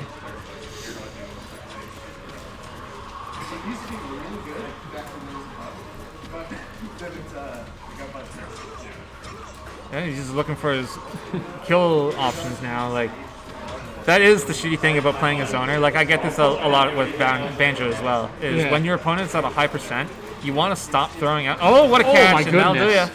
You want to stop throwing out your zoning tools because they're not going to help you get the kill, right? Yeah. And then at that point, like, you are explicitly playing worse. Yeah. But Like, what happens when a zoner's like zoning stops working for them, right? well, hopefully they have the boxing options to keep up with it, Well, right? luckily Snake does. I don't know if that was the point you were trying to make. I might have misunderstood. Well, the point that I'm trying to make is that, like, take Snake, take Young Link, take even take Banjo as well. Like, they're zoners. They want to chuck a ton of projectiles, but none of their projectiles are kill moves, right? No. So if So you're eventually you kind of gotta just get in there, right? yeah, like, you tunnel vision, you just want to get the kill, and Blue One did that on the second stock. Like, he was running in there, he was trying to hit Roma with up tilt and side tilt, but like he was neglecting his actual game plan, which was chuck shit and like Chuck be a shit, tracker. get hits. All right, goes high. How's he get down? Like that. With a B reverse.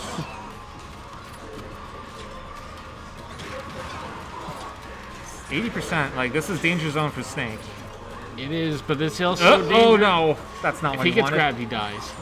Yep, that is true. 160 or more. I think it's actually like 159.8. I thought it was 169, but maybe I'm crazy. All right, he's blowing up though. A grenade will eventually kill. There you All go. right, catch the landing with the up. And then he flew away real fast. I'm always afraid of like when C4 has been on stage for more than like 5 seconds, I get scared. I don't know what the timer is on it, but I'm always worried about it just exploding. It has a timer of 28 seconds, I think. Damn, that's long. Or Remember the bug it had with the zoom-in screen? Yep. That's funny. It's one of those things where it's like, how did they miss that? But on the other hand, this game is so massive, it's like, you know what? I can believe you missed that. All right. Well, have you also seen how they do bug testing? No. They have a custom, like during development, they have a custom mode that isn't in the game where it's a time battle, but the timer doesn't go down. Right. So it goes on infinitely, which means there are no kill screens. Ah. Interesting. All right. Well, game 3 here. I'm currently just running back and forth, waiting for the other one to make a mistake. Roma taking this a little more deliberately. He is A little bit. The blue one has proven that his snake is really, really difficult for Captain Falcon to do Captain Falcon things on, so he's picking and choosing his approaches. I almost want to say, like, he's being aggressive with his movement, but not with his buttons. That's true, yeah. A lot of players with that main characters that have strong movement options, Captain Falcon, Inkling on platforms, etc., Fox, sometimes they just want to schmooze. They really do. Yeah, and that might be a problem that Roma is coming up with. I was impressed that he got around it, but then he died. Yeah. Schmooving just a little too much and not pressing enough buttons. But also, like, it's really difficult to press buttons on Snake. It really is. Oh, Lord. I forget. Grenade isn't frame 1 in this game, is it? Grenade is, yes. Oh, it is? Yep. All right. Duck Hunt can is still frame 1. Nice. Duck Hunt actually does need it. He really does. Yeah. Oh, goodness me. That hurt. That's probably not what he meant, especially facing the wrong way, but you know what? He got away with it. Go high, and then... Oh, B reverse. Oh, Lord. Ooh. All right, air dodge back. You're fine. There you go. Finally, Roma got one, but he's bleeding at 120. He is bleeding very hard right now. And Blue One has not given him the chance to let him bleed in turn. So this is... oh, my God. Yeah. Delayed on the grenade, but that also... he probably still would have died to the C4. Oh, God, but, yeah. But, well, I mean, no, like, he wouldn't have been able to get a shield up in time. Oh, yeah. But, you know, like, it's one of those things where you think about it and it's just like, man, what a... Ooh, what a read on the get up. It's a lot of damage. Ow, all right. Oh, saved them. That would have been a... Honestly, he might have been able to kill him off at disadvantage. But there you go. catches the landing again. So, yeah, this is like a massive positive from Alright, the so previous ignore what I stock. just said about Tabluon not letting himself bleed. He definitely bled there for the last, like, 30 seconds. Ow. Roma's doing a good job bobbing and weaving around all these grenade options.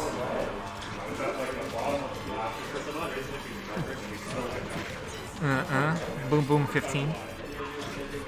Doesn't sound as cool as Boom Boom 22. 21. 21.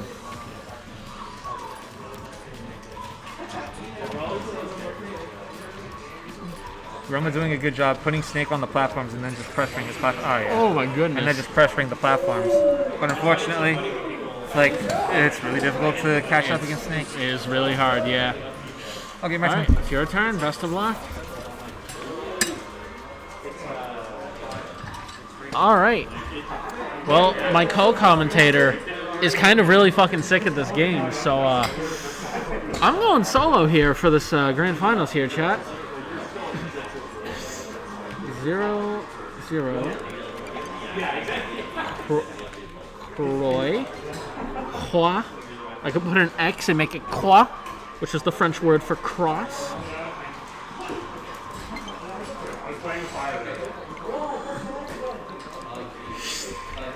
Alrighty. I won't lie to you, chat. I'm a little tired, but I'm still excited because this could be a good grand finals. Alright. Oh wait, hold on. I gotta fix a mistake here. That is not the character Blue One is playing. Alright, let's update the stock icon, and here we go. Grand finals of Smash On The Harbour 156. We have Croy on the winner's side. I'm gonna put a little W next to his name because I like doing that. And I'm gonna put a little L next to the Blue One because I like doing that too. Please don't hate me. Oops. Alright. Alrighty. I look back on the screen after doing that, and Croy Wonder Wing the wrong way, so I'm really hoping that's not going to be too much of a repeat of the last set he was on stream for. But he won that set, so maybe you do if you're a Koi fan. But anyway, we got to Blue on. Pretty well known for a snake at this point, but he still keeps the Ike in the back pocket for the matchups that he's more comfortable in. A Snake Banjo sounds like a very awkward matchup to do, despite the gap in the viability of those characters. Oh, the big duff though. All right, first stock, first blood going to Croy in this grand final set. I want to try to do the thing where I sound smart, but it's actually really hard to do when you're on your own. I gotta bounce off myself. I have to give myself credit for the things I say. You know how narcissistic that is? Very. Anyway, very even game now. That's it. It's just an even game right now. Croy burning a couple okay, that I don't think that was intentional. He's burning a couple Wonder Wings early here though. Start talking about Hero. Now, let's not be that commentator. I know these two are in grand finals, but why don't I talk about myself for a moment? I mean, Ike is the Radiant hero. I can talk about Ike. Ike's definitely got the disjoint to rival Banjo. Like, the only disjointed move that Banjo has that I think is relevant... Well, I mean, there's back air, but there's also Nair, but I don't think Ike struggles to deal with Banjo Nair too badly. Like, look at Ragnar. That shit's fucking huge. I'm Radiant? No, you're Radiant.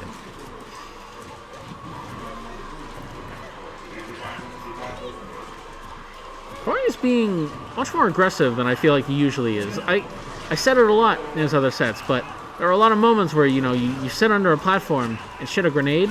He has not shot, like, unless I've just not been paying close enough attention, he does not shot a single grenade under the platform yet. That is his last Wonder Wing, though, and that is, no pun intended, that's bad news, Bears. Like, you don't want to run out of Wonder Wings on a stock. Honestly, it might be better to die with one Wonder Wing than none. Because if you have no Wonder Wings, that's scary. Mirror me on Wi-Fi, I'd rather die because that involves playing Wi-Fi. Much like Croy has done now. I don't know what he got hit by. I looked over at chat. I'm not good at this. Alright, 169 on to blue one. He is bleeding, but also, like, sometimes Banjo, Banjo, it's not that he's bad at killing, but, he, as a zoner, can sometimes struggle to really close it out. Like, you can see Croy is he's just rolling all over the stage right now. He basically just needs like a stray aerial or a grab. There you go. There's your stray aerial. Big duff. Mark always lives to 180. Yeah, I don't know how he does it, especially as Ike. Like, I don't know how he does it, which is like my catchphrase, but the amount of times I've seen Blue One quick draw off stage and like the opponent guess wrong on if he's going on stage or ledge, I can probably count on one hand the amount of times that Blue One has lost that exchange. It doesn't happen often.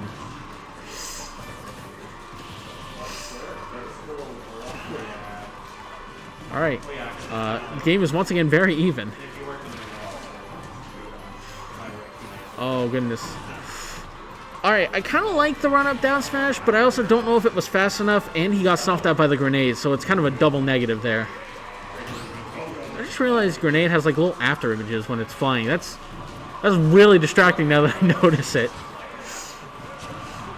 Oh goodness, grenade into the egg. What a read on that air dodge though. I don't know, left field, but you know what? Left field was this time the right field.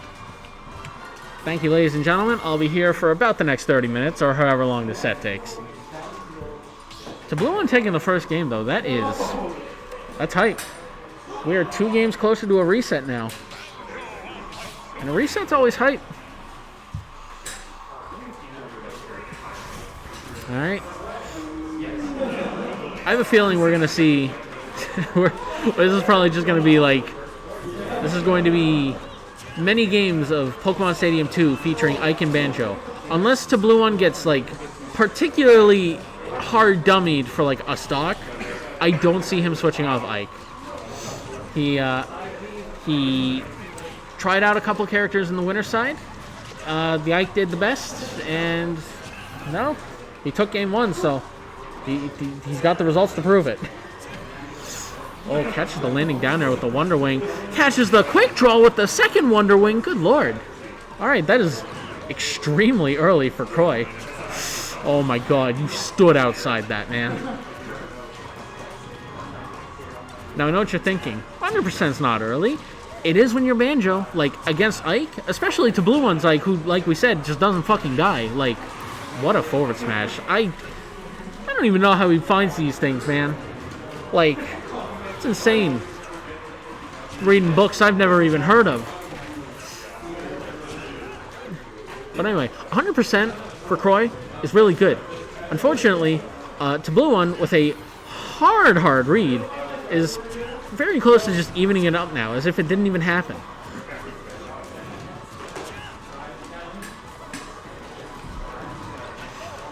Catch the grenade. You don't want to do that. Ike's aerials are too good for you to want to have a grenade in hand.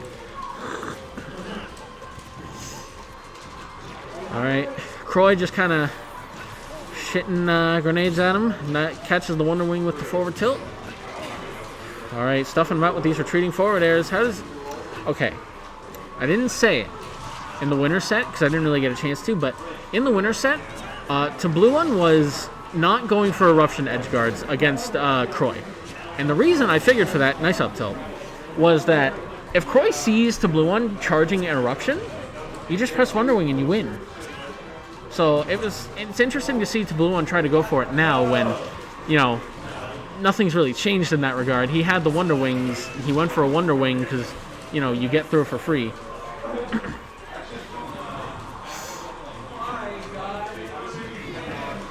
Alright.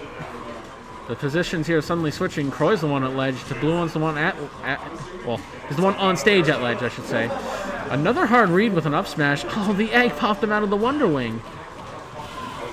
I don't know if the Wonder Wing would have hit in spite of that, but you gotta wonder, man, what could have been.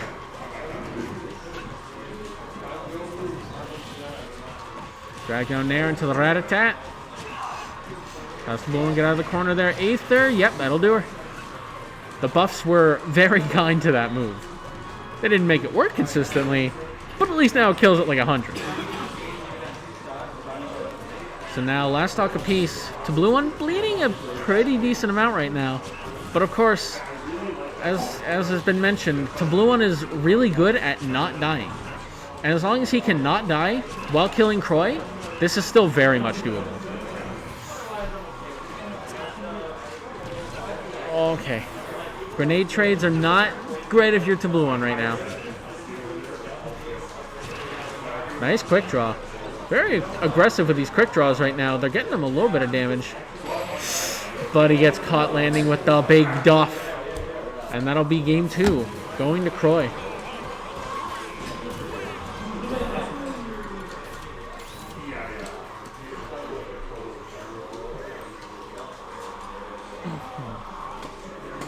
Alright. I need to take a drink shot. Commentary is thirsty work.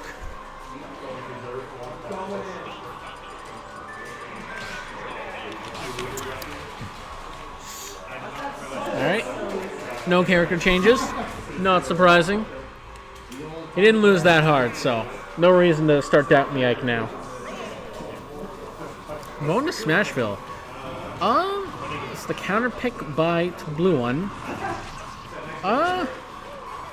Honestly, I never really have a lot of thoughts about stage counter picks. Like, I don't know, my mentality around stage counter. Oh god. Okay, he upbeat in time, but he caught the top of the Aether with another Wonder Wing. That's, if you thought 100 was early for Banjo, 70 might as well be killing him at 0. Jesus. This is a rough start if you're for Blue One. Alright, he armored through it, but you're still taking all that damage, and you're down a stock. God lord. Okay, I'm not sure what that ground of quick draw was. I honestly don't. I'm not sure. I think the Blue One's getting a little bit flustered right now. Oh my god, he's not dead, is he? Okay, no, thank god, he air dodged back. I would have aethered like an idiot. Alright, he's down 3 stocks to 1. The thing is, I've seen to Blue One bring these back. Like, he might be a little flustered. And I mean, who wouldn't? You're down 3 stocks to 1, and your stock losses were not the greatest. But the thing is, I've seen Tableau One win these. So, like, I'm not even going to count him out. Sometimes Tableau One just has the... sometimes you also get 3 stocked instead of making the run back. But that's okay, because it's only game 3. All right, that was a lightning fast one. That was rough, to say the least. But I have seen Tableau One just slow the game down so much that he brings those back. He's thinking about it. He is not locked in. Okay, he's locking in. All right, he's sticking with it. I don't know what the Snake game looked like in Winners, as I was unable to watch. I saw a bit of the Marth game, and I did see the Ike game. It makes me wonder. I was told the Snake game was close, but you gotta wonder exactly what happened there for him to not feel comfortable with Snake in this, especially after that game. Like, usually a 3-stock is when you're like, all right, this isn't working, but Tableau One doesn't feel that way. He's still fully confident in this Ike.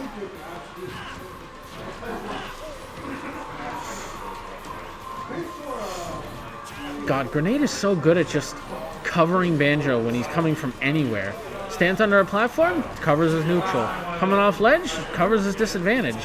He just shits it out afterwards, he grabs it, now he's covering his advantage. Like, it's just, it does everything for him. Alright, timed it nicely to get the grenade explosion, but unfortunately Tableau One's mash is too good, and he doesn't get the up smash follow up there.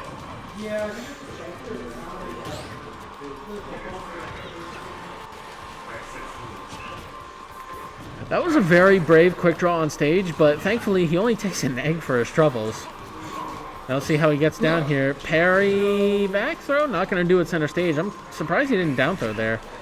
I mean, Tableau One has a good mash, but when you're at like 160, 170, even the best mashing shouldn't be getting you out of them.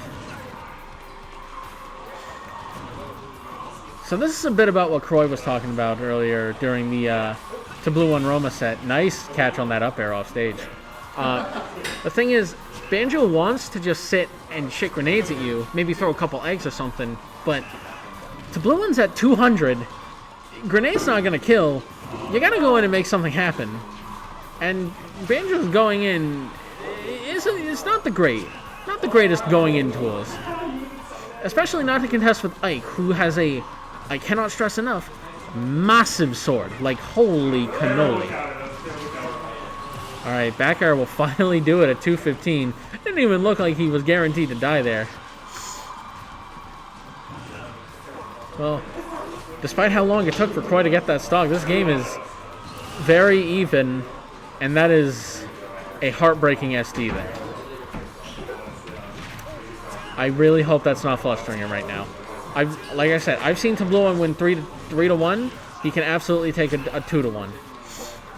Like, you gotta slow it down a lot, but it's entirely possible.